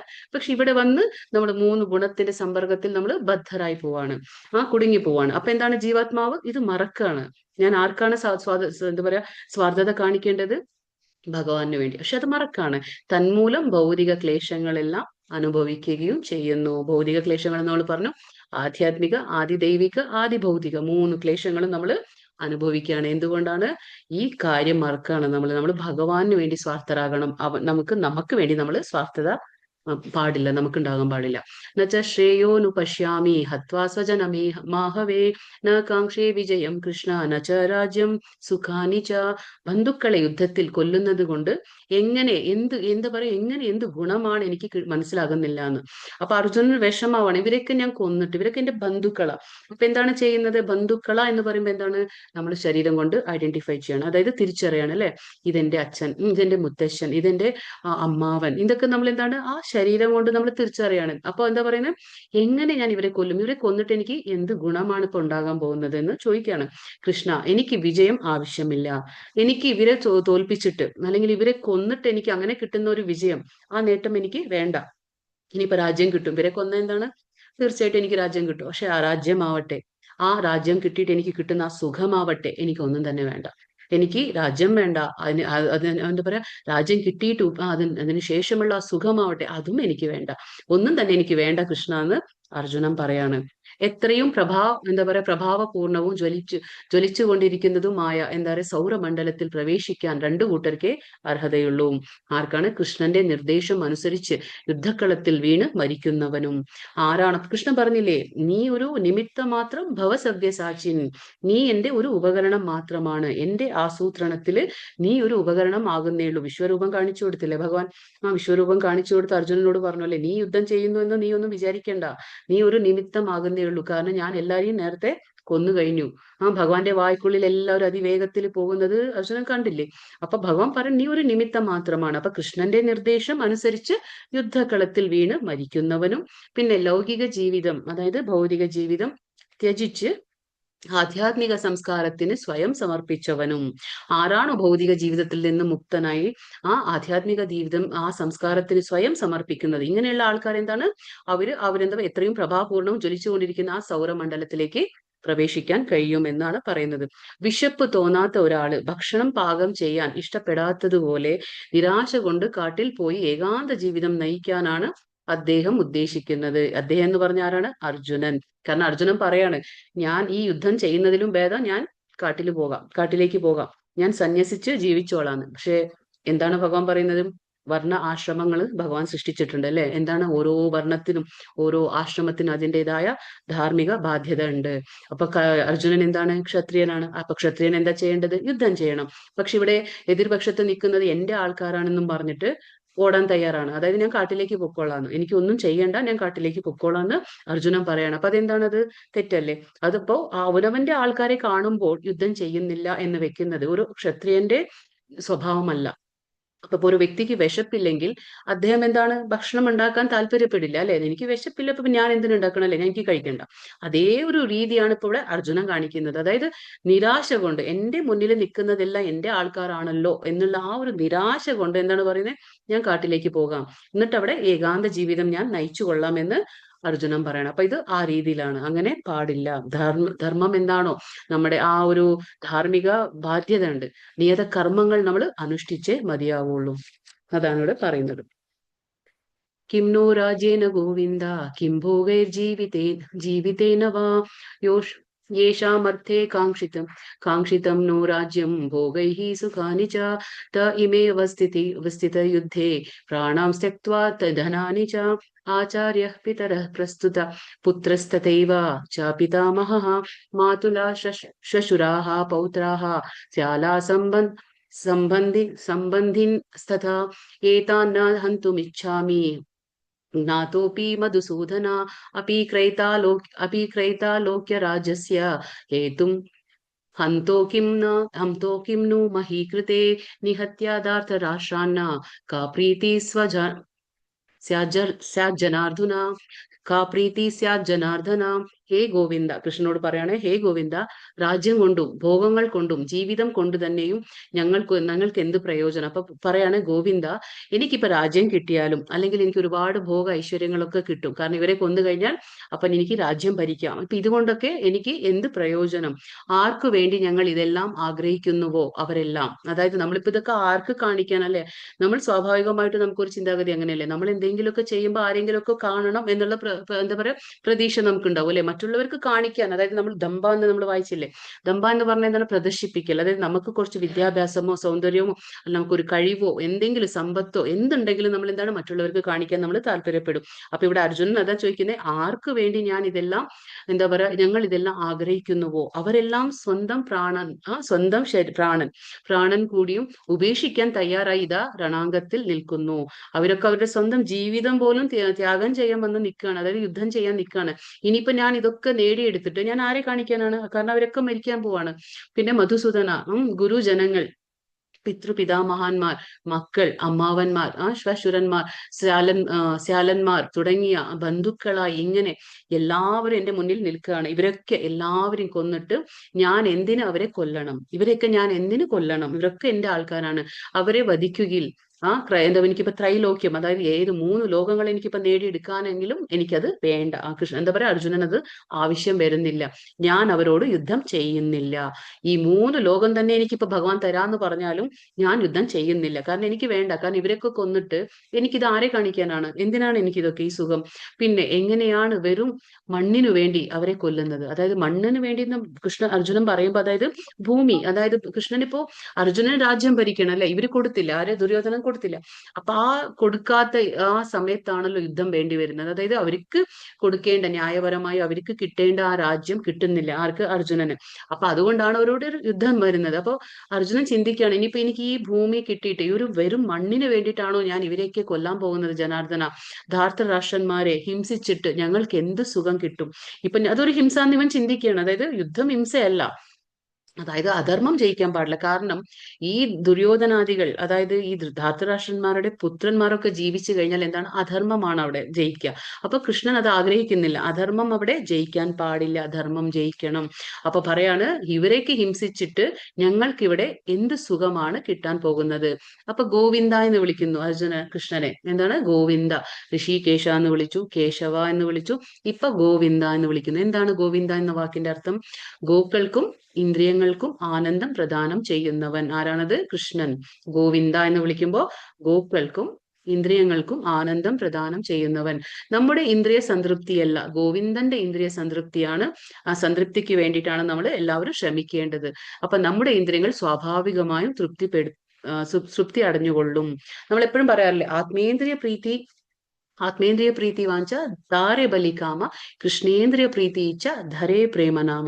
അതായത് സ്വന്തം ഇന്ദ്രിയങ്ങളെ, എന്റെ ഇന്ദ്രിയങ്ങൾക്ക് ഞാൻ സന്തോഷിപ്പിക്കണം എന്ന് ഞാൻ ചിന്തിക്കുമ്പോൾ അത് കാമമായി തീരും. പക്ഷെ ഭഗവാന്റെ ഇന്ദ്രിയങ്ങൾക്ക് ഞാൻ സന്തോഷിപ്പിക്കണം എന്ന് ചിന്തിക്കുമ്പോൾ അത് പ്രേമമാണ്. അപ്പൊ ഞാൻ എപ്പോ ഭഗവാന് വേണ്ടി ഓരോ കാര്യങ്ങളും ചെയ്യാൻ തുടങ്ങും, അപ്പൊ സ്വാഭാവികമായിട്ട് എന്റെ ഇന്ദ്രിയങ്ങൾ തനിയെ സംതൃപ്തി അണയുന്നാണ് ഇവിടെ പറയുന്നത്. അതായത് ഇപ്പൊ ഞാൻ എന്റെ കൈകള്, ഞാൻ ഭഗവാന്റെ ആ പൂജാ റൂമെല്ലാം വൃത്തിയാക്കാനും ഭഗവാന് ഭക്ഷണം പാചകം ചെയ്യാനും ഭഗവാന് വേണ്ടിയിട്ട് പ്രസാദം നിവേദ്യം അർപ്പിക്കാനും ഭഗവാന്റെ പൂജാ റൂം വൃത്തിയാക്കിയിട്ട് ഭഗവാന് മാല ഇട്ട് കൊടുക്കാനും ഭഗവാന്റെ ഓരോ കാര്യങ്ങൾക്ക്, എന്റെ കണ്ണുകൾ ഭഗവാന്റെ ദർശനത്തിന്, എന്റെ പാദങ്ങൾ ഭഗവാനെ ദർശിക്കാൻ അമ്പലത്തിലേക്ക് പോകുക, ഇങ്ങനെ നമ്മുടെ ഇന്ദ്രിയങ്ങളെല്ലാം നമ്മൾ ഭഗവാന് വേണ്ടി ഉപയോഗിക്കുമ്പോൾ എന്താണ്? അതാണ് യഥാർത്ഥ ഉപയോഗങ്ങൾ.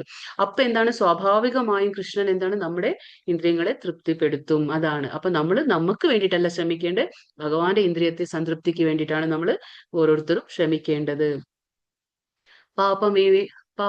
പാപമേവാശ്രയേദസ്മാൻ ഹത്വൈതാനാഥതായിനഃ തസ്മാന്നാർഭാവയം ഹന്തും ധാതരാഷ്ട്രാൻ സബാന്ധവാൻ.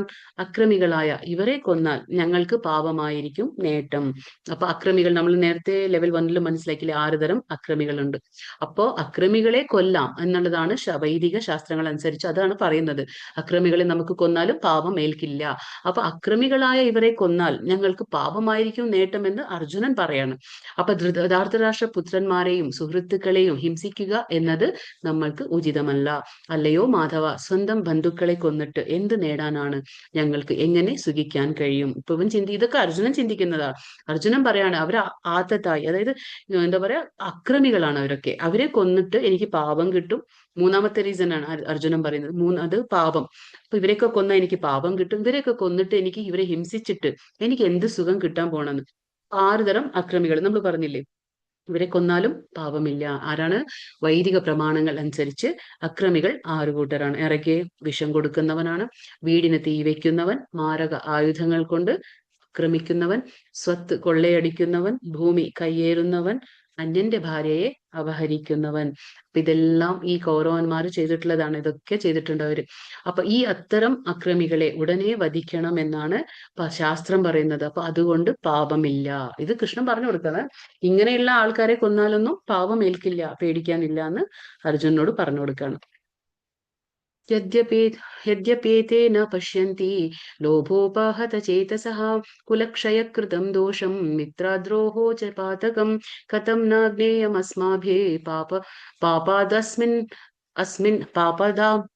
പാപത് അസ്മാൻ വർത്തിതും കുലക്ഷയകൃതം ദോഷം പ്രപശ്യദ്ഭാവിർ ജനാർദ്ദന ലോഭാവേശം കൊണ്ട് ഇവർ എന്താ പറയാ, ഇവർ എന്താ പറയാ, ബന്ധുഹിംസയും സുഹൃത്തുക്കളോട് പെരുമാറുന്നതിലും ദോഷം കാണുന്നുവെല്ലെങ്കിലും കുലക്ഷയത്തിൽ നിന്നുണ്ടാകുന്ന ആപത്തുകളെ കുറിച്ചുള്ള നമ്മൾ ഈ പാപകർമ്മങ്ങളിൽ നിന്ന് എന്തിന് എന്താ പറയാ വ്യാപൃതരാകണം. അപ്പൊ ഇവിടെ അർജുനൻ ചോദിക്കുകയാണെ, അതായത് ഇവർക്ക് എന്താ പറയാ ലോഭാവേശം, അതായത് ലോഭ എന്ന് പറഞ്ഞ എന്താണ്, നമുക്ക് എത്ര ഉണ്ടെങ്കിലും ഇനിയും വേണം എന്നുള്ളതാണ് ലോഭ. അപ്പൊ ആ ലോഭ ആവേശം കൊണ്ട് ഇവരെന്താ ചെയ്യണേ, ബന്ധുഹിംസയിലും സുഹൃത്തുക്കളോടും എന്താ പറയാ പൊരുതുന്നതിലും ഇവർക്ക് ദോഷം കാണുന്നില്ല. അതായത് സുഹൃത്തുക്കൾ ആരാണ്, ഇവരൊക്കെ സുഹൃത്തുക്കളായാലും ബന്ധുക്കളായാലും ഇവരെയൊക്കെ കൊന്നാലും ഹിംസിച്ചാലും അവർക്കൊന്നും ഒരു ഇതിൽ ദോഷം കാണുന്നില്ല. ആര്, ഈ കൗരവന്മാര് അവര് കാണുന്നില്ല. പക്ഷെ എങ്കിലും നമുക്കിതെല്ലാം ജ്ഞാനമുണ്ട് അല്ലെ, കുലക്ഷയത്തിൽ നിന്നുണ്ടാകുന്ന ആപത്തുകളെ കുറിച്ച് അറിവുള്ള നമ്മൾ എന്തിനാ ഈ പാപകർമ്മത്തിൽ ഇടപെടുന്നത്, നമ്മൾ എന്തിനാ ഇതിനൊക്കെ തുനിയുന്നതെന്ന് അർജുനൻ ചോദിക്കണം. അവർക്ക് അജ്ഞാനമാണ്, അവർക്ക് നോളജ് ഇല്ല. ആർക്ക്, ഈ കൗരവന്മാർക്കൊന്നും നോളജ് ഇല്ല. അതായത് അവർക്ക് ആരെ വേണമെങ്കിലും ഹിംസിച്ചിട്ട് എന്തും ചെയ്യാം എന്നുള്ളതാണ് അവരുടെ ധാരണ. അപ്പൊ അവർക്ക് നോളജ് ഇല്ല, അവർക്ക് അജ്ഞതയിലാണ് അവർക്ക് ജ്ഞാനമില്ല. പക്ഷെ നമുക്കറിയാലോ ഇതൊക്കെ പാപമാണ്, ഇതൊക്കെ തെറ്റാണെന്ന് നമുക്കറിയാം. എന്നിട്ടും നമ്മൾ എന്തിനാ ഇങ്ങനെയുള്ള പാപകർമ്മങ്ങളിൽ ഇടപെടുന്നത്, നമ്മൾ എന്തിനാ ഇങ്ങനെയുള്ള പാപകർമ്മങ്ങൾ ചെയ്യുന്നതെന്ന് അർജുനൻ ചോദിക്കുകയാണ്. അപ്പൊ വെല്ലുവിളിയുടെ ദുഷ്ഫലങ്ങളെ പറ്റി മറ്റു കക്ഷികൾ പൂർണ്ണമായി ഗ്രഹിച്ചിരിക്കുകയില്ലെന്ന് അദ്ദേഹം വിചാരിക്കുന്നു. ധാരണ അർജുനൻ വിചാരിക്കുകയാണ്. അതായത് ഈ വെല്ലുവിളിയുടെ ദുഷ്ഫലങ്ങളെ നമ്മൾ ഇങ്ങനെയൊക്കെ ചെയ്താൽ ഇതിന്റെ പരിണാമം എന്തായിരിക്കുമെന്ന് അവർക്ക് അറിയില്ല എന്നാണ് അർജുനൻ വിചാരിക്കുകയാണ്. അവർക്ക് അപ്പൊ അത്രയും സോഫ്റ്റ് കോർണറാണ് അർജുനന്. അവർക്ക് ഒന്നിന്റെയും അറിവില്ല, അവർക്ക് ഒന്നിന്റെയും ജ്ഞാനമില്ല എന്നാണ് അർജുനൻ വിചാരിക്കുന്നത്. അർജുനൻ ആ ദുഷ്ഫലങ്ങളെ മുഴുവൻ കാണുന്നുണ്ട്. അപ്പോ ഇങ്ങനെയൊക്കെ നമ്മൾ എന്താ പറയുക അനീതിയിൽ പെരുമാറുമ്പോൾ നമുക്ക് അതിന്റെ ദുഷ്ഫലങ്ങളെ നേരിടണം എന്നുള്ളത് അർജുനൻ കാണുന്നുണ്ട്. അതുകൊണ്ട് അദ്ദേഹത്തിന് ഈ വെല്ലുവിളി സ്വീകരിക്കാൻ കഴിയുന്നില്ല. ആർക്ക്, അർജുനന് കഴിയുന്നില്ല.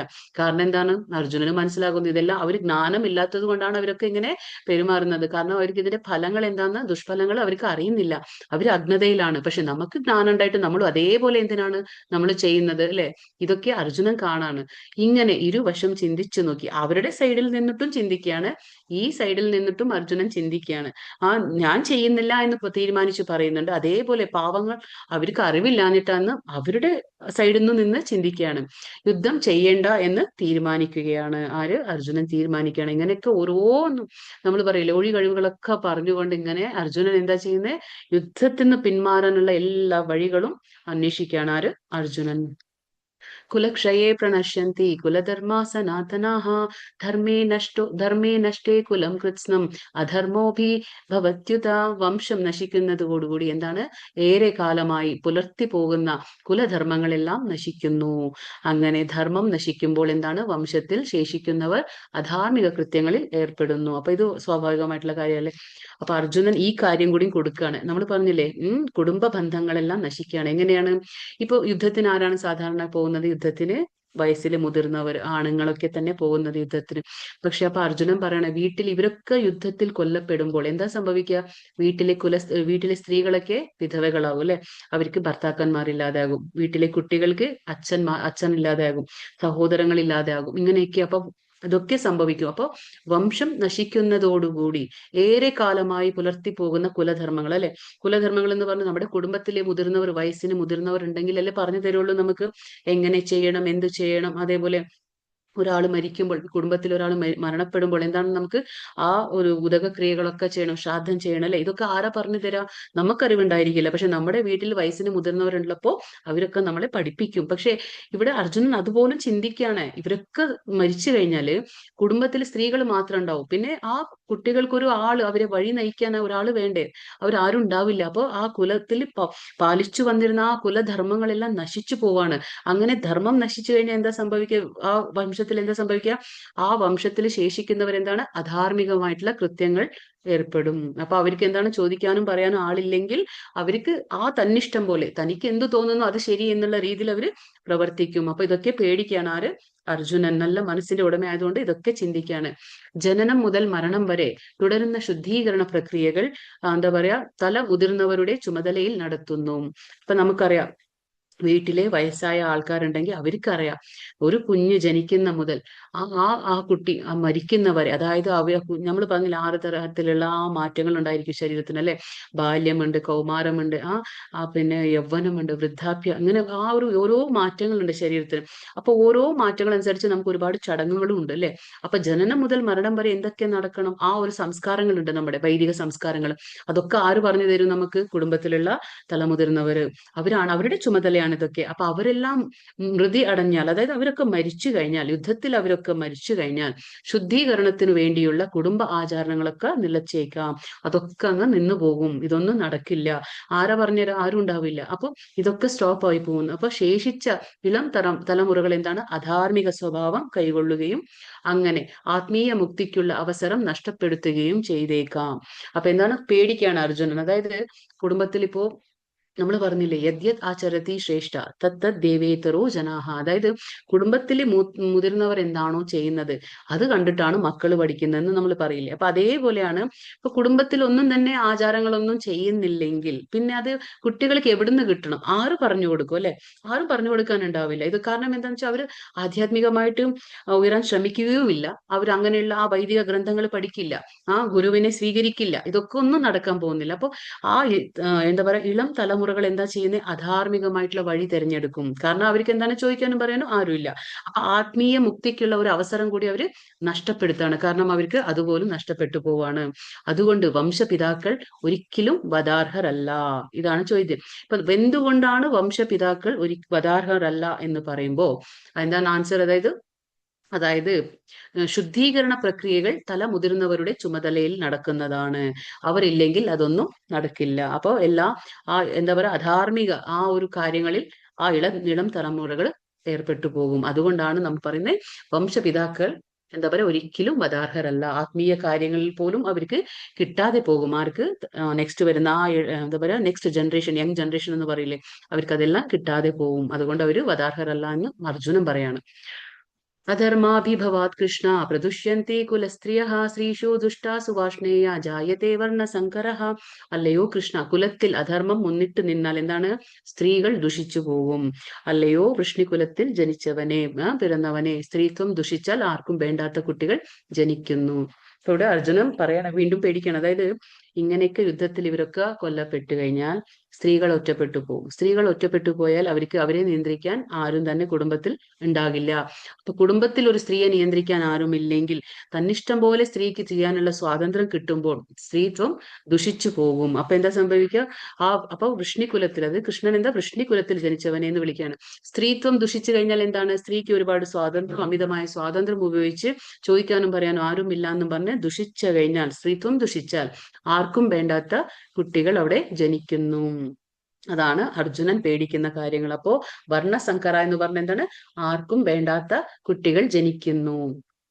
അപ്പൊ വർണ്ണാശ്രമധർമ്മത്തിന്റെ വ്യവസ്ഥകൾ സ്ത്രീകളുടെ ചാരിത്രത്തെയും എന്താ പറയാ വിശ്വാസ്യത്തെയും ആശ്രയിച്ച് നിലനിൽക്കുന്നു. അപ്പൊ നമ്മൾ പറഞ്ഞു വർണ്ണാശ്രമധർമ്മം. ഈ വർണ്ണ ആശ്രമം നമ്മൾ പറഞ്ഞില്ലേ, ബ്രാഹ്മണ, ക്ഷത്രിയ, വൈശ്യ, ശൂദ്ര, അതേപോലെ ബ്രഹ്മചര്യ, ഗൃഹസ്ഥ, വാനപ്രസ്ഥ, സന്യാസ, ഇതാണ് വർണ്ണാശ്രമം. അപ്പൊ ഈ വർണ്ണാശ്രമത്തിൽ ഓരോന്നും ഭഗവാൻ പറഞ്ഞിട്ടുണ്ട് ഇന്നെന്ന പോലെ എന്ന്. അപ്പൊ ഈ വ്യവസ്ഥകൾ സ്ത്രീയുടെ ചാരിത്രത്തെയും വിശ്വാസ്യത്തെയും ആശ്രയിച്ചാണ് ഇതൊക്കെ നിലനിൽക്കുന്നത്. അപ്പൊ ഒരു വീട്ടിലെ ഒരു സ്ത്രീ എങ്ങനെയാണോ അതുപോലെ അവർക്ക് കഴിവുണ്ടായിരിക്കും. ഒരു കുടുംബത്തെ നല്ലതുപോലെ സൂക്ഷിക്കാനും സംരക്ഷിക്കാനുള്ള ഒരു കഴിവ് ഉണ്ടായിരിക്കും. അപ്പൊ സ്ത്രീകൾ സ്വതന്ത്രരായി, എന്താ പറയാ, സ്ത്രീകൾക്ക് സ്വാതന്ത്ര്യം കിട്ടുമ്പോൾ എന്താണ്? പുരുഷന്മാരായി ഇടപെടുകയും പ്രവർത്തിക്കുകയും ചെയ്ത് അനാവശ്യമായ ജനപ്പെരുപ്പുണ്ടാക്കിയേക്കാം. അതാണ് പറയുന്നത്. അപ്പൊ അനാവശ്യമായിട്ട് സന്തതികൾക്ക് കാരണമായേക്കാം. സ്ത്രീകൾക്ക് ഒരുപാട് സ്വാതന്ത്ര്യം കിട്ടുമ്പോൾ, അന്യ പുരുഷന്മാരായി ഇടപെടാൻ അവസരം കിട്ടുമ്പോൾ, പ്രവർത്തിക്കാൻ അവസരം കിട്ടുമ്പോൾ എന്താണ്? അനാവശ്യമായിട്ടുള്ള ജനപ്പെരുപ്പുണ്ടാകും. അപ്പൊ ഉത്തരവാദിത്വമില്ലാത്ത പുരുഷന്മാരും സമൂഹത്തിൽ എന്താ പറയാ, വ്യഭിചാര ആസക്തി വളർത്തി. അതപ്പോ വ്യഭിചാര ആസക്തി അപ്പൊ ഇങ്ങനെ ഉണ്ടാവും. അപ്പൊ വേണ്ടാത്ത കുട്ടികൾ ജനിക്കുന്നു. അപ്പൊ ഉത്തരവാദിത്വം ഇല്ലാതെ ഈ പുരുഷന്മാരും എന്താണ്? വ്യഭിചാര ആസക്തി വളർത്തിയെടുത്ത് ജനപ്പെരുപ്പത്തിന് വഴിയൊരുക്കും. അപ്പൊ മനുഷ്യവർഗത്തെ യുദ്ധവും പകർച്ചവ്യാധിയും അടിക്കടി ക്ഷയിപ്പിക്കാൻ തുടങ്ങും. അപ്പൊ ഒരുപാട് എന്താ പറയാ, എന്താ പോപ്പുലേഷൻ എന്ന് നമ്മൾ പറയില്ലേ, അങ്ങനെ ഒരുപാട് പോപ്പുലേഷൻ കൂടുമ്പോൾ എന്താണ് ഭഗവാൻ, നമ്മൾ പറയാറില്ലേ 3 കാര്യങ്ങൾ, ക്ലേശങ്ങൾ, ആദി ദൈവിക, ആദി ഭൗതിക, ആധ്യാത്മിക. അതിലെ ആദി ദൈവിക നമുക്കുണ്ട്. നമ്മൾ പറഞ്ഞില്ലേ ഒരുപാട് ജനസംഖ്യ കൂടുമ്പോൾ എന്താ സംഭവിക്കുക, ഭഗവാൻ ഇടപെടും. ഭഗവാൻ എന്താ ചെയ്യുക, പകർച്ചവ്യാധിയായിട്ട് നമ്മൾ കണ്ടില്ലേ, കൊറോണ നമ്മൾ കണ്ടു അല്ലെ, അങ്ങനെ പകർച്ചവ്യാധിയായിട്ട് വരും, അല്ലെങ്കിൽ വെള്ളപ്പൊക്കമായിട്ട് വരും, പിന്നെ അല്ലെങ്കിൽ എന്താണ് ഓരോ അസുഖങ്ങളായിട്ട് വരും, അല്ലെങ്കിൽ ഇങ്ങനെ പല രീതിയിൽ ഭൂകമ്പമായിട്ട് വരും. ഇതൊക്കെ എങ്ങനെ സംഭവിക്കാം, ഭഗവാൻ നിയന്ത്രിക്കുകയാണ്. ഭഗവാൻ എങ്ങനെ നിയന്ത്രിക്കുന്നത്, ഭഗവാൻ ആ ഒരു എന്താ പറയുക ജനപ്പെരുപ്പിനെ ഭഗവാൻ നിയന്ത്രിക്കുകയാണ്. അപ്പൊ ഭഗവാൻ ഇടപെടും. അതാണ് ദൈവിക, ആദി ദൈവികമായിട്ടുള്ള, നമ്മുടെ കയ്യിലല്ല, അത് നമുക്കൊന്നും തന്നെ ചെയ്യാൻ പറ്റില്ല. ഇപ്പൊ കൊറോണ വന്നപ്പോ നമുക്ക് എന്തെങ്കിലും ചെയ്യാൻ പറ്റില്ല, അത് ഭഗവാൻ തീരുമാനിക്കും. അങ്ങനെയുള്ളവരെല്ലാം അതിൽ മരണപ്പെടുകയും ചെയ്യും. അപ്പൊ പകർച്ചവ്യാധിയും അടിക്കടി ക്ഷയിപ്പിക്കാൻ തുടങ്ങും, യുദ്ധം തുടങ്ങും. അപ്പൊ യുദ്ധത്തിൽ എത്ര പേര് കൊല്ലപ്പെടും അല്ലെ, ഇതൊക്കെ സംഭവിക്കുന്നത് എങ്ങനെയാ, ഭഗവാൻ നോക്കും. ഈ കാര്യങ്ങളൊക്കെ ഭഗവാന്റെ നിയന്ത്രണത്തിലാണ് നടക്കുന്നത്. നമ്മൾ പറഞ്ഞില്ലേ, എന്താ പറയാ, ഒരു കുഞ്ഞ് ജനിക്കുമ്പോൾ ഒരുപാട് സംസ്കാരം, അതായത് ജനനം മുതൽ മരണം വരെ ഒരു 16 സംസ്കാരങ്ങളുണ്ട്. എന്താ പറയാ, മനുസ്മൃതിയിൽ പറഞ്ഞിട്ടുള്ള കാര്യങ്ങളാണ്. 16 സംസ്കാരങ്ങൾ നമ്മൾ ചെയ്തിരിക്കണം. ഗർഭധാനം, പുംസവനം, സീമന്തം, ജലകർമ്മം, നാമകരണം, ഇങ്ങനെയുള്ള ഒരുപാട്. പിന്നെ ലാസ്റ്റിൽ അതെവിടെ എത്തും, അന്ത്യേഷ്ടി, അന്തിമ സംസ്കാരം നമ്മൾ ചെയ്യില്ലേ, അങ്ങനെ. അപ്പൊ ഇതൊക്കെ സംസ്കാരങ്ങളെ കുറിച്ച് പറയണം. സങ്കരോ നരകായൈവ കുലജ്ഞാനം കുലസ്യ ച പതന്തി പിതരോ ഹേഷം ലുപ്തപിണ്ഡോദകക്രിയഃ. ആവശ്യമില്ലാത്ത ജനവർധനയുണ്ടായാൽ കുടുംബങ്ങൾക്കും കുല പാരമ്പര്യങ്ങൾക്കും എന്താണ് കളഞ്ഞു കുളിച്ചവർക്കും എന്താണ് ജീവിതം നരകതുല്യമാകുന്നു. അപ്പോൾ ഈ ആവശ്യമില്ലാത്ത ജനങ്ങൾ കൂടി കൂടി കൂടി വരുമ്പോ എന്താണ്, കുടുംബങ്ങളൊക്കെ കുല പരമ്പരകളെല്ലാം നഷ്ടപ്പെടും. അപ്പൊ നരകതുല്യമാകുന്നു ജീവിതം. അധപ്പതിച്ച കുടുംബങ്ങളിലെ പിതൃക്കൾക്ക് കാലന്തോറും പിണ്ഡോദക, അതായത് നമ്മൾ പറയില്ലേ പിണ്ഡമോ, അതായത് ശ്രാദ്ധക്രിയ നടക്കില്ല. അപ്പൊ ഉദകക്രിയകളൊന്നും നടക്കാതെ കിട്ടാതെ എന്താണ് അവർ അധപ്പതിക്കും. നമ്മൾ പറഞ്ഞില്ലേ പിതൃലോകം ഉണ്ടെന്ന്. അപ്പോ നരകലോകങ്ങളിൽ താഴെയാണ് പിതൃലോകം. അവിടുത്തെ രാജാവാരാണ്, അര്യമ്മ. അപ്പൊ ആ അര്യമ്മ എന്നുള്ള രാജാവുണ്ട്, പിതൃലോകങ്ങളുണ്ട്. അപ്പൊ നമ്മൾ ഈ മരിച്ചുപോയവർക്ക് വർഷത്തിലൊരിക്കൽ നമ്മൾ ചെയ്യുന്ന ആ ശ്രാദ്ധ കർമ്മങ്ങളൊക്കെ ചെയ്യണം. കാരണം എന്താന്ന് വെച്ചാൽ അവര് നമുക്ക് ഈ ഒരു ശരീരം തന്ന ആൾക്കാരാണ്. അപ്പൊ അവരെ നമ്മൾ മാനിക്കണം. കൃഷ്ണൻ പറഞ്ഞിട്ടില്ലേ, അപ്പൊ മാതാപിതാക്കളെ നമ്മൾ മാനിക്കണം. അപ്പൊ അവര് മരിച്ചു പോയിട്ടുണ്ടെങ്കിൽ അവർക്ക് നമ്മൾ കൊടുക്കേണ്ട ആ എന്താ പറയാ ഉദകക്രിയകളോ അതൊക്കെ ശ്രാദ്ധ കർമ്മങ്ങളൊക്കെ നമ്മൾ ചെയ്തില്ലെങ്കിൽ എന്താണ്, പിതൃക്കൾക്ക് അവർക്ക് ഒരു രക്ഷയില്ല. അപ്പൊ അവരെന്താ സംഭവിക്കുക, അധപതിക്കും. അവര് എപ്പോഴും അവർക്ക് മോചനം കിട്ടാതെ പിതൃക്കൾ എന്താ കാലം തോറും അവർ ഉദകക്രിയകളൊന്നും കിട്ടാതെ അധപതിച്ചു പോകും. അപ്പൊ കർത്തവ്യങ്ങളെല്ലാം ത്യജിച്ച് എന്താ പറയാ മുക്തിദാതാവായ മുകുന്ദന്റെ ചരണകമലങ്ങളിൽ അഭയം തേടിയവർക്ക്, സർവാത്മന ഈ ഭക്തിമാർഗം സ്വീകരിച്ചവർക്ക്, ദേവന്മാരാകട്ടെ, ഋഷികൾ, ജീവജാലങ്ങൾ, കുടുംബാംഗങ്ങൾ, പിതൃക്കൾ, മനുഷ്യൻ എന്നിവരാകട്ടെ യാതൊരു കടപ്പാടുമില്ല. ഇപ്പൊ ഒരു വ്യക്തി ജനിക്കുന്നുണ്ടെങ്കിൽ, ഒരു കുഞ്ഞ് ജനിക്കുന്നുണ്ടെങ്കിൽ ആ കുഞ്ഞ് ഒരുപാട് എന്താ പറയുക ഒരുപാട് കടങ്ങളോട് കൂടിയാണ് ജനിക്കുന്നത്. അതായത് നമ്മൾ ഋണ എന്ന് പറയും. ഋണം എന്താണ്, പിതൃಋണ നമ്മൾ പറയും, പിതൃಋണ, ഭൂതಋണ, ദേവಋണ, ഋഷിಋണ, അങ്ങനെ പല പല ഋണങ്ങളുണ്ട്. അത് എന്താണ്, ഒരു കുഞ്ഞ് ജനിക്കുമ്പോ തന്നെ ഒരുപാട് കടപ്പാടുണ്ടാവും എല്ലാവരോടും. ദേവന്മാരോടുണ്ട്, പിന്നെ അതേപോലെ, കാരണം ദേവന്മാരോട് എന്തുകൊണ്ട്, അവര് നമുക്ക് സമയാസമയത്ത് മഴ തരുന്നു, നമുക്ക് എന്താ വെയില്, സൂര്യൻ, ചന്ദ്രൻ, ഇങ്ങനെ നമ്മൾ ഒരുപാട് കടപ്പെട്ടിരിക്കുകയാണ് എല്ലാവർക്കും. അപ്പൊ ദേവന്മാർക്ക്, പിന്നെ ഋഷികൾ എന്താണ്, നമുക്ക് ഒരുപാട് എന്താ പറയുക വൈദിക ഗ്രന്ഥങ്ങൾ തന്നു അല്ലെ, വ്യാസദേവരായിക്കോട്ടെ മറ്റുള്ളവരൊക്കെ നമുക്ക് എന്താണ് വൈദിക ഗ്രന്ഥങ്ങൾ തരുന്നുണ്ട്. അപ്പൊ ഋഷികൾക്ക് കടപ്പെട്ടിരിക്കുന്നു, മറ്റ് ജീവജാലങ്ങൾക്ക് നമ്മൾ കടപ്പെട്ടിരിക്കുന്നു, പിന്നെ കുടുംബാംഗങ്ങൾക്ക് നമ്മൾ അല്ലെ, നമുക്ക് ഒരു ജന്മം തരുന്ന അച്ഛനമ്മയായിക്കോട്ടെ, സഹോദരങ്ങളായിക്കോട്ടെ, നമ്മൾ ഈ നേർവഴിക്ക് കൊണ്ടുവരുന്ന ഗുരുക്കന്മാര്, അവർക്ക് കടപ്പെട്ടിരിക്കുന്നു, പിതൃക്കൾക്ക്, പിന്നെ മനുഷ്യൻ, അങ്ങനെ പരസ്പരം നമ്മൾ ഒരുപാട് പേർക്ക് കടപ്പെട്ടിരിക്കുകയാണ്. അപ്പൊ ഭഗവാൻ എന്താ പറയുന്നത് ഇവിടെ, കർത്തവ്യങ്ങളെല്ലാം ത്യജിച്ച് മുക്തിദാതാവായ മുകുന്ദൻ എന്താണ്, ഭഗവാനെ നമ്മൾ മുകുന്ദ എന്ന് വിളിക്കും. എന്തുകൊണ്ടാണ്, മുക്തിദാതാവായ കൃഷ്ണനാണ്. അതുകൊണ്ടാണ് ഭഗവാൻ കൃഷ്ണന് മാത്രമേ മുക്തി നൽകാൻ കഴിയുള്ളൂ. അതുകൊണ്ടാണ് മുകുന്ദ എന്നുള്ള പേര്. അപ്പൊ ആരാണോ മുകുന്ദന്റെ കമലങ്ങളിൽ അഭയം തേടുന്നത്, അതാണ് ആരാണോ ശരണം പ്രാപിക്കുന്നത് ഭഗവാനിൽ, അവർക്ക് ഇതൊന്നും ബാധിക്കുന്നില്ല. ഒരു കടപ്പാടും അവർക്കില്ല. അവരെല്ലാത്തിൽ നിന്നും ഫ്രീ ആണ്. അതുകൊണ്ടാ പറയുന്നത് ഭഗവാനെ ആശ്രയിച്ച്. കൃഷ്ണൻ പറഞ്ഞില്ലേ ലാസ്റ്റ് ശ്ലോകത്തില്, മാമേകം ശരണം വ്രജ, അതായത് സർവധർമാൻ പരിത്യജ്യ മാമേകം ശരണം വ്രജ, എന്നിൽ മാത്രം നീ ശരണം പ്രാപിക്കേ, എങ്കിൽ എന്താണ് നിനക്ക് ഒന്നിനും പേടിക്കേണ്ട. കൃഷ്ണൻ പറഞ്ഞില്ലേ മാ ശുചഹ, പേടിക്കേണ്ട, ഒരിക്കലും നിനക്ക് പേടിക്കേണ്ട ആവശ്യമില്ല, നീ എന്നെ ശരണം പ്രാപിക്കേ, എല്ലാ പാപങ്ങളിൽ നിന്നും ഞാൻ നിന്നെ മോചിപ്പിക്കുമെന്ന് ഭഗവാൻ ഉറപ്പ് തരാണ്. അതുകൊണ്ടാണ് പറയുന്നത്, ഭഗവാന് ശരണം പ്രാപിച്ചാൽ നമുക്ക് ഒരു കടപ്പാടും ഇല്ല. നമുക്ക് പ്രത്യേകിച്ച് ചെയ്യേണ്ട ആവശ്യമൊന്നുമില്ല. നമ്മൾ പറഞ്ഞില്ലേ, ഒരു ചെടി വളരണമെങ്കിൽ നമുക്ക് വേരിൽ വെള്ളം കൊടുത്താൽ മാത്രം മതി, അത് ശാഖകളും ചില്ലകളും ഒക്കെ അതിന്റെ എന്താ പറയുക, അത് നരിഷ് ആയിക്കോളും. അതുപോലെയാണ് പറയുന്നത്. അപ്പൊ അതിന്റെ പ്രത്യേകിച്ച് നമ്മൾ ഓരോ ഇലയിലും ഓരോ ശാഖകളിലും വെള്ളം ഒഴിക്കേണ്ട ആവശ്യമൊന്നുമില്ല, വേരിന് വെള്ളം കൊടുത്താൽ മാത്രം മതി. അപ്പൊ കൃഷ്ണനെ അവയിൽ പ്രാപിച്ചു കഴിഞ്ഞാൽ നമുക്ക് മറ്റുള്ള ഈ കടമകളൊന്നും പ്രത്യേകമായിട്ട് നിർവഹിക്കേണ്ട ആവശ്യമില്ല. എല്ലാ ബാധ്യതകളും പരമദിവ്യോത്തമ പുരുഷനോടുള്ള ഭക്തിയുത സേവനത്താൽ സ്വയമേവ നിറവേറ്റപ്പെടുന്നു. അതാണ് എപ്പോഴാണ് നമ്മൾ ശ്രീകൃഷ്ണ ഭഗവാനിലെ ഭക്തിയുത സേവനം അനുഷ്ഠിക്കുന്നത്, അപ്പോൾ സ്വയമേവ മറ്റുള്ള കടമകളൊക്കെ നിറവേറ്റപ്പെടുന്നു. അതപ്പോ നമുക്ക് പേടിക്കാനില്ല. അപ്പൊ ദോഷൈരതൈഹി കുലജ്ഞാനം വർണ്ണസങ്കരകാരകൈഹി ഉത്സാദ്യത്തെ ജാതിധർമ്മ കുലധർമ്മശ്ച ശാശ്വതാഹ. കുടുംബ പാരമ്പര്യം നശിപ്പിക്കുന്നവരുടെ ദുഷ്കർമ്മങ്ങൾ ആർക്കും വേണ്ടാത്ത ശിശുക്കൾ ഉണ്ടാകുന്നു. തന്മൂലം എല്ലാ തരത്തിലുമുള്ള സാമൂഹ്യ പുരോഗമന പ്രവർത്തനങ്ങളും ക്ഷേമ പ്രവർത്തനങ്ങളും എല്ലാം പാടെ നശിച്ചു പോകുന്നു. ഇപ്പൊ നമുക്കറിയാം, അനാവശ്യമായിട്ട് എന്താ പറയാ സ്വാതന്ത്ര്യങ്ങളിൽ എന്താ സംഭവിക്കുന്നത്? അപ്പൊ എന്താ പറയാ പരസ്പര ഇടപെടലും എല്ലാം ആകുമ്പോൾ എന്താണ്, വേണ്ടാത്ത കുട്ടികൾ അവിടെ ജനിക്കുന്നു. ആർക്കും വേണ്ടാത്ത കുട്ടികളാണ്. അപ്പൊ അവർക്ക് ഒരു സംസ്കാരം പറഞ്ഞു കൊടുക്കാനോ ഒന്നിനുമല്ല. അപ്പൊ അങ്ങനെയുള്ള ജനിക്കുന്ന കുട്ടികൾ എന്താണ്, ഒരു ബാധ്യതയായി. ആർക്കാണ്? സമൂഹത്തിന് പോലും ഒരു ബാധ്യതയാണ് അങ്ങനെയുള്ള കുട്ടികൾ. കാരണം സ്വയം നന്നാവില്ല, മറ്റുള്ളവർക്കൊരു ഉപകാരം ഉണ്ടാവില്ല. വെറുതെ ജനിക്കുന്ന ഇങ്ങനെ കുട്ടികൾ എന്താണ്, അതൊരു സമൂഹത്തിന് ഭാരമായി തീരും. അപ്പൊ അനാവശ്യമായിട്ടുള്ള ഇങ്ങനെ സന്തതികൾ എന്താ പറയാ ഉണ്ടാകുമ്പോൾ, ഈ ശിശുക്കൾ ഉണ്ടാകുമ്പോൾ തന്മൂലം ഒരുപാട് ബുദ്ധിമുട്ട് ഈ സമൂഹത്തിനുണ്ടാകുന്നു. അപ്പോ ആ ക്ഷേമ പ്രവർത്തനങ്ങളെല്ലാം പാടെ നശിച്ചു പോവുകയാണ്. അതുകൊണ്ടാണ് ഈ അർജുനൻ പേടിക്കുന്നത്, ഇങ്ങനെ ആണുങ്ങളില്ലെങ്കിൽ എല്ലാം നശിച്ചു പോകുമെന്ന് പറയുന്നത്. കുരുക്ഷേത്ര യുദ്ധക്കളത്തിലെ സൈന്യ നിരീക്ഷണം എങ്ങനെയാണ് ഇപ്പൊ നമ്മൾ നോക്കുകയാണെങ്കിൽ, ആദ്യത്തെ 39-ാം ശ്ലോകം എന്തോന്നു, തല മുതിർന്നവരെ ഹനിച്ചാൽ, അതായത് തല മുതിർന്നവരെ നമ്മൾ കൊന്നുകഴിഞ്ഞാൽ എന്താണ്, അവരെ കൊല്ലപ്പെട്ടാൽ എന്താ പ്രശ്നം സംഭവിക്കുക? വംശനാശം സംഭവിക്കും, കുലധർമ്മങ്ങൾ നശിക്കുന്നു. അപ്പൊ വൈദിക ആചാരങ്ങളൊക്കെ അവസാനിക്കുന്നു, പറഞ്ഞു കൊടുക്കാൻ ആരും തന്നെ ഉണ്ടാവില്ല വീട്ടില്. പിന്നെ കുലത്തിൽ അധർമ്മം മുന്നിട്ട് നിൽക്കുന്നു. അപ്പൊ എന്താണ്, കുലത്തിലൊക്കെ അധർമ്മം തന്നെ മുന്നിട്ട് നിൽക്കും. കാരണം ധർമ്മം പറഞ്ഞു കൊടുക്കാൻ ആള് വേണ്ടേ അല്ലെ? ധർമ്മം അനുഷ്ഠിക്കാനും പറഞ്ഞു കൊടുക്കാനും ഒരാളുണ്ടാവണം. ആരും നമുക്കിപ്പോ ധർമ്മത്തിൽ ഒരാൾ നമ്മുടെ കുടുംബത്തിൽ ഇല്ലെങ്കിൽ നമ്മൾ സ്വാഭാവികമായിട്ട് അത് തന്നെ കണ്ടു വളരും അല്ലെ? അപ്പൊ അതാണ് പറഞ്ഞത്. അപ്പൊ ധർമ്മം അച്ഛൻ അമ്മ ചെയ്യുന്നുണ്ടെങ്കിൽ തീർച്ചയായിട്ടും അത് കുട്ടികൾ അവിടെ ഫോളോ ചെയ്തിരിക്കും. അപ്പൊ ധർമ്മം എന്താന്ന് ആദ്യം നമ്മൾ അച്ഛനമ്മമാര് മനസ്സിലാക്കണം, എന്താണ് ധർമ്മം. അപ്പൊ നമ്മൾ ചെയ്യുമ്പോൾ സ്വാഭാവികമായിട്ടും കുട്ടികൾ ആ വഴിക്ക് സഞ്ചരിക്കും. സ്ത്രീകൾ ദുഷിച്ചു പോകുന്നു, ചാരിത്രമില്ലാത്തൊരു അവസ്ഥയിലേക്ക് എത്തുന്നു. അങ്ങനെ സംഭവിക്കുമ്പോ എന്താ ഉണ്ടാകുന്നത്? വേണ്ടാത്ത കുട്ടികൾ ജനിക്കുന്നു. വർണ്ണസങ്കരഹ, വേണ്ടാത്ത കുട്ടികൾ ജനിക്കുന്നു. അപ്പൊ ഇപ്പോഴത്തെ സമൂഹം എന്താണ്, എല്ലാ തരത്തിലുള്ള സാമൂഹ്യ പുരോഗമന പ്രവർത്തനങ്ങളും ക്ഷേമ പ്രവർത്തനങ്ങളും പാടെ നശിച്ചു പോകുന്നു. അപ്പൊ അതാണ് പറയുന്നത്. ഇതൊക്കെയാണ് ഇപ്പൊ പറഞ്ഞത്. ഉത്സന്ന കുലധർമാണ മനുഷ്യാണാം ജനാർദ്ദന നരകേ നിയതം വാസോ ശുശ്രുമ.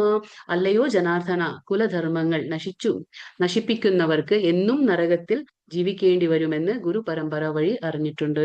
അപ്പൊ ഇപ്പൊ അർജുന ഒരു കാര്യം കൂടി പറയാണ്, അതായത് ആരാണോ കുലധർമ്മങ്ങളെ എല്ലാം നശിപ്പിക്കുന്നത്, അപ്പൊ അവർക്ക് എന്താണ്, നരകത്തില് നമ്മൾ പറഞ്ഞു 28 നരക ലോകങ്ങളുണ്ട്. എവിടെ നമ്മൾ പറഞ്ഞു, ഭൂമിക്ക് താഴെ 6 ലോകങ്ങളുണ്ട്, അതിന്റെയും താഴെ എന്താണ് 28 നരക ലോകങ്ങളുണ്ട്. അപ്പോ നമ്മൾ ചെയ്യുന്ന ഓരോ പാപപ്രവൃത്തിക്ക് ഓരോ നരകത്തിൽ ചെന്ന് നമ്മൾ പെടും. ആ ഓരോ നരകത്തിലും നമ്മൾ ശിക്ഷ അനുഭവിക്കണം. അവസാനം എന്താ ഇവിടെ പറയുന്നത്, ആരാണോ കുലധർമ്മങ്ങളെയൊക്കെ നശിപ്പിക്കുന്നത് അങ്ങനെയുള്ളവർ നരകത്തിൽ ജീവിക്കേണ്ടി വരുമെന്ന് ഗുരു പരമ്പര വഴി ഞാൻ അറിഞ്ഞിട്ടുണ്ടെന്ന് ഇതാരാ പറയുന്നത്? അർജുനൻ പറയണം. അപ്പൊ അർജുനന്റെ മാനസികമായിട്ടുള്ള ഊഹാപോഹമല്ല അർജുനൻ പറയുന്നത് ഇവിടെ. അവിടെ എന്താണ് അർജുനൻ പറയുന്നത്? ശാസ്ത്രത്തിന്റെ തെളിവിന്റെ അടിസ്ഥാനത്തിലാണ് എന്താ പറയുക അർജുനൻ പറയുന്നത്. അപ്പോ അർജുനൻ തന്നിഷ്ടം പറയുന്നില്ല, സ്വന്തം തോന്നിയ അഭിപ്രായമല്ല അർജുനൻ പറയുന്നത്. പക്ഷെ അർജുനൻ പറയുന്നത് എന്താണ്, ശാസ്ത്രത്തെ, ഗുരുവിനെ അടിസ്ഥാനമാക്കിക്കൊണ്ടാണ് ഈ കാര്യങ്ങളൊക്കെ പറയുന്നത്. അപ്പൊ അനുഭവത്തെ മുൻനിർത്തിക്കൊണ്ടല്ല, അതായത് അർജുനന്റെ അനുഭവമല്ല അർജുനൻ പറയുന്നത്, സ്വന്തം അഭിപ്രായമല്ല അർജുനൻ പറയുന്നത്. ആധികാരിക വചനങ്ങളെ, അതായത് ആധികാരികമായിട്ടുള്ള ശാസ്ത്രങ്ങളുടെ അടിസ്ഥാനത്തില്, ഗുരുക്കന്മാരുടെ അടിസ്ഥാനത്തില് പ്രമാണമാക്കിയാണ് അർജുനൻ ഇവിടെ വാദിക്കുന്നത്. ഇതൊക്കെ വെറുതെ പറയല്ല അർജുനൻ, ഇതിനൊക്കെ ശാസ്ത്രീയപരമായിട്ടുള്ള എന്താ പറയാ വാദങ്ങളുണ്ട്. അതിന്റെ അടിസ്ഥാനത്തിലാണ് ഇതൊക്കെ പറയുന്നത്. അതാണ് ശരിയായ ജ്ഞാനം നേടാനുള്ള ഒരു മാർഗം. നമ്മൾ പറഞ്ഞില്ലേ, ജ്ഞാനം എങ്ങനെ നേടണം? നേരായ വഴിക്ക്, അതായത് നമ്മൾ ഒരു ഗുരുവിനെ കണ്ടെത്തി കണ്ടെത്തണം. എന്നിട്ട് അവരെ സമീപിച്ച് സത്യത്തെ മനസ്സിലാക്കാൻ ശ്രമിക്കണം. അവരെ സേവനം അനുഷ്ഠിക്കണം അവർക്ക് വേണ്ടിയിട്ട്. എന്നിട്ട് ജ്ഞാനം അവരോട് വിനയപൂർവ്വം ചോദിച്ചറിയണം കാര്യങ്ങളെല്ലാം. അതാണ് ശരിയായ രീതി. ജ്ഞാനം സമ്പാദിക്കാനുള്ള രീതി അതാണ്. അപ്പോൾ ഗുരുവിനെ മാനിക്കണം, ശാസ്ത്രങ്ങളെ മാനിക്കണം, എന്നിട്ട് വേണം നമുക്ക് ജ്ഞാനത്തെ നേടിയെടുക്കാൻ. അപ്പൊ അതാണ്. അപ്പോൾ സ്വ അനുഭവമല്ല ഇത്, പക്ഷെ ഗ്രന്ഥങ്ങളെ അടിസ്ഥാനമാക്കിക്കൊണ്ടാണ് അർജുനൻ ഇതൊക്കെ സംസാരിക്കുന്നത്. അഹോബത മഹത് പാപം കർത്തും വ്യവസിത വയം യദ്രാജ്യസുഖാലോഭേന ഹന്തും സ്വജനം ഉദ്യതാഹ. കഷ്ടം, എന്തൊരു മഹാപാപത്തിനാണ് നാം ഒരുങ്ങി പുറപ്പെട്ടത്. രാജ്യം നേടി സുഖിക്കാൻ വേണ്ടി സ്വജനങ്ങളെ കൊല്ലുകയോ. അപ്പൊ പറയാണ്, എന്തൊരു പാപമാണ് ഞാനൊക്കെ ചെയ്യാൻ പോകുന്നത്. അതായത് എന്റെ തന്നെ ആൾക്കാരെ ഞാൻ കൊന്നിട്ട് എനിക്ക് എന്താ കിട്ടാൻ പോകുന്നത്? എന്നിട്ട് ഞാൻ സുഖിക്കാനോ? ഇതൊക്കെ ഞാൻ പാപങ്ങൾ ചെയ്യുന്നത് എന്തിനാണ്? അവസാനം എന്റെ സ്വാർത്ഥതയ്ക്ക് വേണ്ടി, അതായത് എനിക്ക് സുഖിക്കാൻ വേണ്ടിയിട്ട് ഇവരൊക്കെ കൊല്ലാണോ? ഇപ്പൊ പറയണം, യദി മമ പ്രതികാരം അശസ്ത്രം ശാസ്ത്രപാണയ ധാർത്തരാഷ്ട്രാം രണേ ഹന്യസ്തന്മേ ക്ഷേമതരം ഭാവേത്. ധാർത്തരാഷ്ട്രന്മാരോട് പൊരുതുന്നതിലും ഭേദം എന്താണ്? നിരായുധനായി പ്രതിരോധത്തിന് ഒരുങ്ങാതെ നിൽക്കുന്ന എന്നെ അവർ കൊല്ലട്ടെ എന്ന് വെക്കുകയാണ്. അപ്പൊ അർജുനൻ പറയണ അവസാനം, ഞാൻ ഇങ്ങനെയൊക്കെ ചെയ്തിട്ട് എനിക്ക് സുഖിക്കാനാണോ? ഞാൻ എന്തൊരു പാവത്തിന് ഒരുങ്ങി നിൽക്കുന്നത്? അതിലും ഭേദം എന്താണ്? ഞാൻ നിരായുധനായി നിൽക്കുക. അതായത് എന്റെ ശസ്ത്രങ്ങളെല്ലാം ഞാൻ താഴെ ഇട്ട് നിൽക്കുക. നിരായുധനായി നിൽക്കുന്ന, പ്രതിരോധത്തിന് ഞാൻ ഒരുങ്ങാത്ത എന്നെ വേണമെങ്കിൽ അവർ കൊന്നോട്ടെ, അവരൊക്കെ വേണമെങ്കിൽ എന്നെ കൊന്നോട്ടെ, അത് തന്നെയാണ് നല്ലത് എന്ന് അർജുനൻ ചിന്തിക്കുകയാണ്. അപ്പൊ ഭഗവാന്റെ ഉത്തമ ഭക്തനെ എന്ന നിലയിൽ സ്വാഭാവികമായ മൃദുല ഹൃദയത്വത്തിന്റെ ലക്ഷണങ്ങളാണ് ഇതെല്ലാം. അർജുനന്റെ ആ ലക്ഷണങ്ങൾ. സഞ്ജയ ഉവാച ഏവമുക്ത്വാ അർജുന സംഖ്യേ രഥോപസ്ഥ ഉപാവിശത് വിസൃജ്യ സശരം ചാപം. എന്താ പറയാ, ശോകസംവിഗ്ന മാനസഹം. സഞ്ജയൻ പറയാണ്, അർജുനൻ രണാങ്കണത്തിൽ വെച്ച് ഇത്രയും പറഞ്ഞിട്ട് വില്ലും ശരങ്ങളൊക്കെ താഴെയിട്ട് അത്യന്തം ദുഃഖിതനായി തേരിൽ ഇരിപ്പായി. പറഞ്ഞു, നിരായുധനായി ഞാൻ നിൽക്കുന്ന എന്നെ വേണമെങ്കിൽ അവര് കൊന്നോട്ടെ, ഞാൻ ഒന്നിനും പ്രതിരോധിക്കാൻ ഞാൻ തയ്യാറല്ല എന്ന് അവർ വിചാരിച്ച് അവരെന്നെ വേണമെങ്കിൽ കൊന്നോട്ടെ, അതാണ് നല്ലത് എന്നിപ്പോ അതൊക്കെ പറഞ്ഞ്, ഇങ്ങനെയുള്ള കാര്യങ്ങളൊക്കെ പറഞ്ഞ്, ഒഴികഴിവുകളൊക്കെ പറഞ്ഞ്, യുദ്ധം ചെയ്യാതിരിക്കാൻ എല്ലാം പറഞ്ഞു കൊടുത്ത അർജുനൻ എന്ത് ചെയ്തു? ശരങ്ങളും വില്ലും ഒക്കെ താഴെയിട്ട് രഥത്തില് ഇരിപ്പായി. ദയാലുവും മൃദുല ഹൃദയത്വവും ഭഗവത് സേവാനിരതനുമായ അദ്ദേഹം എന്താ പറയാ, ആത്മജ്ഞാനത്തിന് അർഹൻ തന്നെ. ആര്? അർജുനൻ. എന്താണ് അർജുനന്റെ ക്വാളിറ്റി? ഇപ്പൊ നമ്മൾ പറഞ്ഞില്ലേ, ആത്മജ്ഞാനം. ഈ ആത്മജ്ഞാനം നേടാൻ തന്നെ നമുക്കൊരു യോഗ്യത വേണം അല്ലെ? അതൊക്കെ അർജുനനുണ്ട്. കാരണം എന്താണ്? ദയാലുവാണ്, മൃദുല ഹൃദയത്വമുണ്ട്. ആർക്ക്? അർജുനന്. പിന്നെന്താണ്? ഭഗവാന്റെ സേവാനിരതനുമാണ്. ആര്? അർജുനൻ. ഭഗവാൻ എന്ത് പറയുന്നു അതൊക്കെ കേൾക്കാൻ തയ്യാറാണ്. അപ്പൊ ഭഗവാന്റെ സേവാനിരതനായ ഒരു വ്യക്തിക്ക്, അല്ലെങ്കിൽ ദയാലുവായ ഒരു വ്യക്തിക്ക്, മൃദുല ഹൃദയമുള്ള ഒരു വ്യക്തിക്ക് എന്താണ്? ആത്മജ്ഞാനത്തിന് അദ്ദേഹം അർഹൻ തന്നെ. അപ്പൊ അർജുനന്റെ വിശുദ്ധ ഗുണങ്ങൾ എന്തൊക്കെയാ? മൃദുല ഹൃദയത്വമുണ്ട്. ത്രൈലോക്യമാകെ നേടാമെന്ന് വന്നാലും വധിക്കാൻ തയ്യാറാകുന്നില്ല. അർജുനൻ എന്താണ്? 3 ലോകം തന്നാലും എനിക്ക് വേണ്ട, പക്ഷെ ഞാൻ ഇവരെ കൊല്ലുന്നില്ല. അക്രമികളെ കൊല്ലുന്നതിൽ പാപമില്ല എന്നറിഞ്ഞുകൊണ്ടും എന്താണ്? അവരുടെ തെറ്റ് പൊറുക്കാൻ തയ്യാറാണ്. ആര്? അർജുനൻ. യുദ്ധം ചെയ്യേണ്ട കടപ്പാട്, നിരസിക്കേണ്ട അപകടത്തിൽ പോലും ദുഷ്ഫലങ്ങളെ കണക്കാക്കുന്നു. അപ്പൊ അതിന്റെ ദുഷ്ഫലങ്ങളെയാണ് അർജുനൻ കാണുന്നത്. കുടുംബ പാരമ്പര്യങ്ങളെ ധാർമ്മികതയും സംരക്ഷിക്കാനുമുള്ള ബാധ്യതയെ കുറിച്ച് ബോധവാനാണ് അർജുനൻ. നല്ല ബോധമുണ്ട്. അപ്പൊ അർജുനൻ പറയണേ, ഞാൻ അതീന്ദ്രിയനാണ്, അതുകൊണ്ടാണ് എനിക്ക് ഈ ബാധ്യതകളൊന്നും ഇല്ല എന്ന് ചിന്തിക്കുന്നില്ല. ഒരിക്കലും അവൻ അങ്ങനെ വിചാരിക്കുന്നില്ല. ഞാൻ വളരെ അതീന്ദ്രിയനാണ്, അതുകൊണ്ടാണ് എനിക്കിതൊന്നും ബാധ്യതകളൊന്നും ഇല്ല എന്നല്ല ചിന്തിക്കുന്നത്. പക്ഷെ അർജുനൻ വിശുദ്ധനായതിനാൽ തന്റെ ബാധ്യതകളെ കുറിച്ച് ബോധവാനാണ്. എങ്ങനെയാണ് അർജുനൻ സ്വാർത്ഥ ലക്ഷ്യങ്ങളെ അടിസ്ഥാനമാക്കി സ്വന്തം ബന്ധുക്കളെ വധിക്കുവാനാവുക അല്ലെ? അർജുനൻ അതുകൊണ്ടാണ്, എങ്ങനെയാണ് എന്റെ സ്വാർത്ഥ മനോഭാവം, ഒരു ഭൂമിക്ക് വേണ്ടിയിട്ട് ഞാൻ അവരെ എങ്ങനെ കൊല്ലണം, എന്തിനു കൊല്ലണം? അർജുനൻ നിരായുധനായി കൊല്ലപ്പെടാൻ തയ്യാറാണ്, പക്ഷെ പ്രതികാരം ചെയ്യാനാവുന്നില്ല. അർജുനൻ വേണമെങ്കിൽ അവര് കൊല്ലട്ടെ എന്ന് പറയുന്നു, പക്ഷെ അർജുനന് കൊല്ലാൻ തയ്യാറാകുന്നില്ല. അപ്പൊ ക്ഷത്രിയരുടെ മുറകളിൽപ്പെട്ട ഒരു നിബന്ധനയുണ്ട്. എന്താണ് ആ നിബന്ധന? അതായത് എന്താണ്? ക്ഷത്രിയന്മാരുടെ സമരമുറകളിൽ ഒരു നിബന്ധന ഉണ്ട്. എന്താണ്? നിരായുധനും പൊരുതാൻ ഇഷ്ടപ്പെടാത്തവനുമായ എതിരാളിയെ ആക്രമിച്ചുകൂടാ. എന്താണിത്?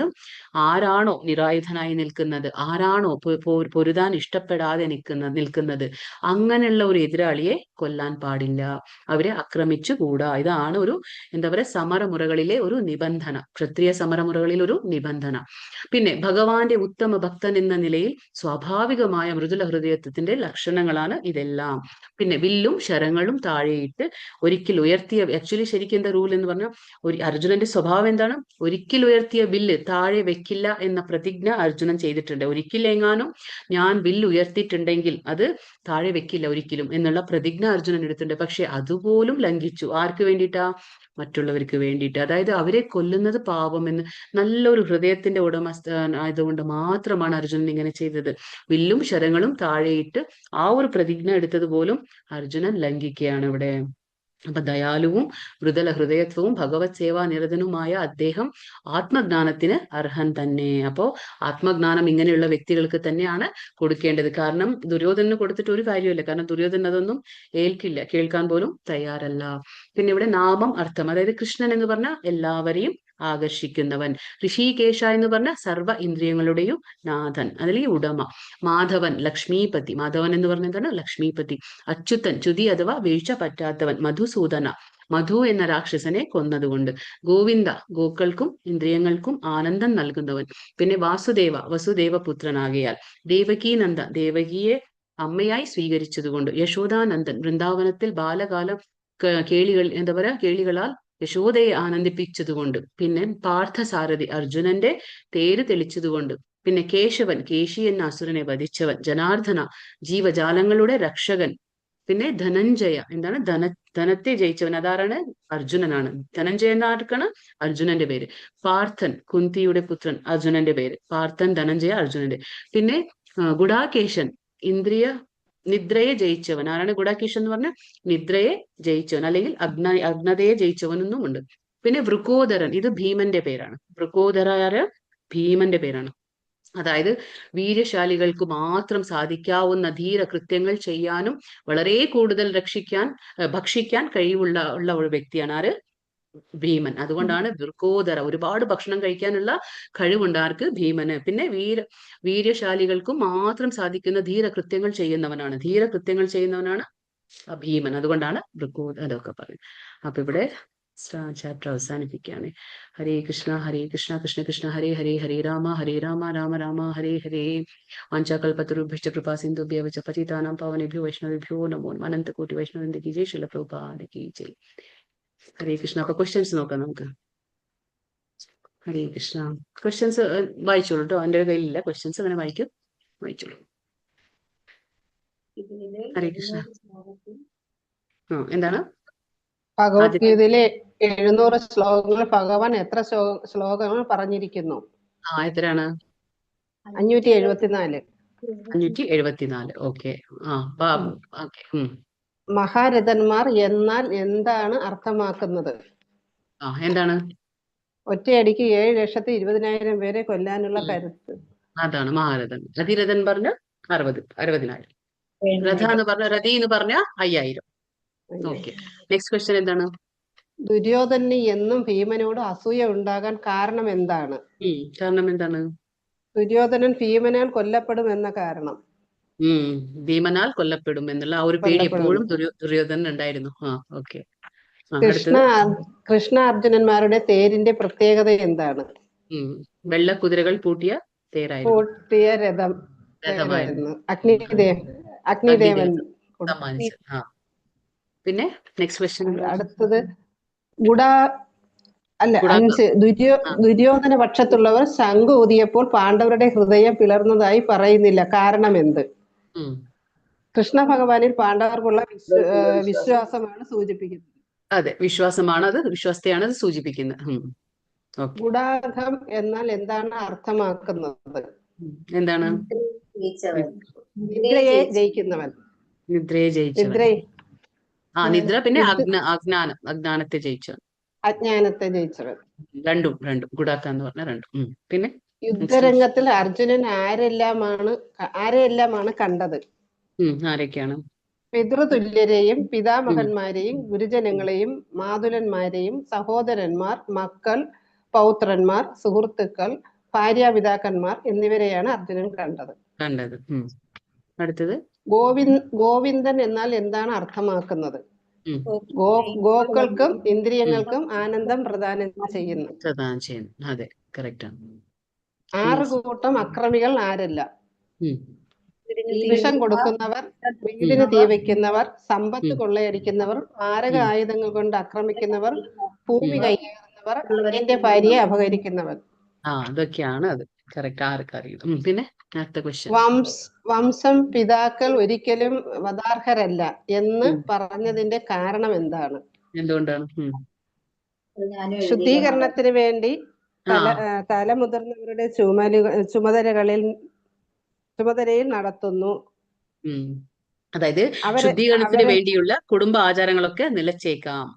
ഈ തലമുതിർന്നവരുടെ ചുമതലയാണ് ഇതൊക്കെ നടത്തുന്നത്. അപ്പൊ അവരെ മാനിച്ചാൽ ഇതൊക്കെ നിന്നു പോകും. അതുകൊണ്ടാണ്. അവരെല്ലാം മൃതി അടഞ്ഞാൽ ശുദ്ധീകരണത്തിനുള്ള കുടുംബാചാരം നിലച്ചേക്കാം. ശേഷിച്ച ഇളം തലമുറകൾക്കാർ അധാർമിക സ്വഭാവം കൈക്കൊള്ളുകയും അങ്ങനെ ആത്മീയ മുക്തിക്കുള്ള അവസരം നഷ്ടപ്പെടുത്തുകയും ചെയ്തേക്കാം. അതുകൊണ്ടാണ് വംശപിതാക്കൾ ഒരിക്കലും വധാർഹരല്ല എന്ന് പറഞ്ഞത്. ക്ഷത്രിയ സമരമുറകളിലെ നിബന്ധനകൾ: നിരായുധനും പൊരുതാൻ ഇഷ്ടമില്ലാത്തവരുമായ എതിരാളികളെ ആക്രമിച്ചുകൂടാ. ഭീമൻ മൃഗോദരൻ എന്നറിയപ്പെടുന്നത് എന്തുകൊണ്ട്? വീരശാലികൾക്ക് മാത്രം സാധിക്കാവുന്ന ധീരകൃത്യങ്ങൾ ചെയ്യാനും വളരെ കൂടുതൽ ഭക്ഷിക്കാനും കഴിവുണ്ടായിരുന്നത് കൊണ്ടാണ് മൃഗോദരൻ എന്ന പേര് ഭീമന് ലഭിച്ചത്. യുദ്ധം ചെയ്യാതിരിക്കാനുള്ള അർജുനന്റെ കാരണങ്ങൾ: മൃദുല ഹൃദയത്വം, പിന്നെ കുടുംബ ബന്ധങ്ങൾ, എന്താ പറയാ, ഭൗതിക സുഖാനുഭവങ്ങൾ, പിന്നെ പാപം എന്ന് പറഞ്ഞു, പാപം ഏൽക്കും എന്ന് പറഞ്ഞു, പിന്നെ കുടുംബ എന്താ പറയാ, കുടുംബ പാരമ്പര്യങ്ങൾ നഷ്ടപ്പെട്ടു പോകുമെന്ന് പറഞ്ഞു, പിന്നെ തീരുമാനം എടുക്കാൻ പറ്റാത്തൊരു അവസ്ഥയിലായിരുന്നു അർജുനൻ. ഈ 5 കാര്യങ്ങളാണ് അതിന്റെ. പിന്നെ ലാസ്റ്റ് ക്വസ്റ്റ്യൻ എന്താ കഴിഞ്ഞു? ദ്രൗപദിയുടെ പിതാവിന്റെ പേര് എന്താണ്? ദ്രുപദൻ. കാരണം ദ്രുപദൻ ഈ ദ്രോണാചാര്യരുടെ എന്താ പറയുക സുഹൃത്തായിരുന്നു. പിന്നീട് അവർക്ക് രാഷ്ട്രീയ വൈരമുണ്ടായി. പക്ഷെ പിന്നീട് ഈ ദ്രുപദൻ ഒരു യാഗം നടത്തി ദുഷ്ടദ്യുമ്നനെ നേടുകയാണ്. അത് ദ്രോണാചാര്യരെ കൊല്ലാൻ വേണ്ടിയിട്ട്. അപ്പൊ ദ്രുപദന്റെ പുത്രിയാണ് ദ്രൗപദി. ദ്രുപദന്റെ പുത്രി തന്നെയാണ്. അപ്പൊ മനസ്സിലായല്ലോ. ഹരേ കൃഷ്ണ. ഫസ്റ്റ് ചാപ്റ്റർ ഇന്ന് അവസാനിപ്പിക്കുകയാണ്. കഴിഞ്ഞു. നാളെ നമുക്ക് രണ്ടാമത്തെ. ഹരേ കൃഷ്ണ.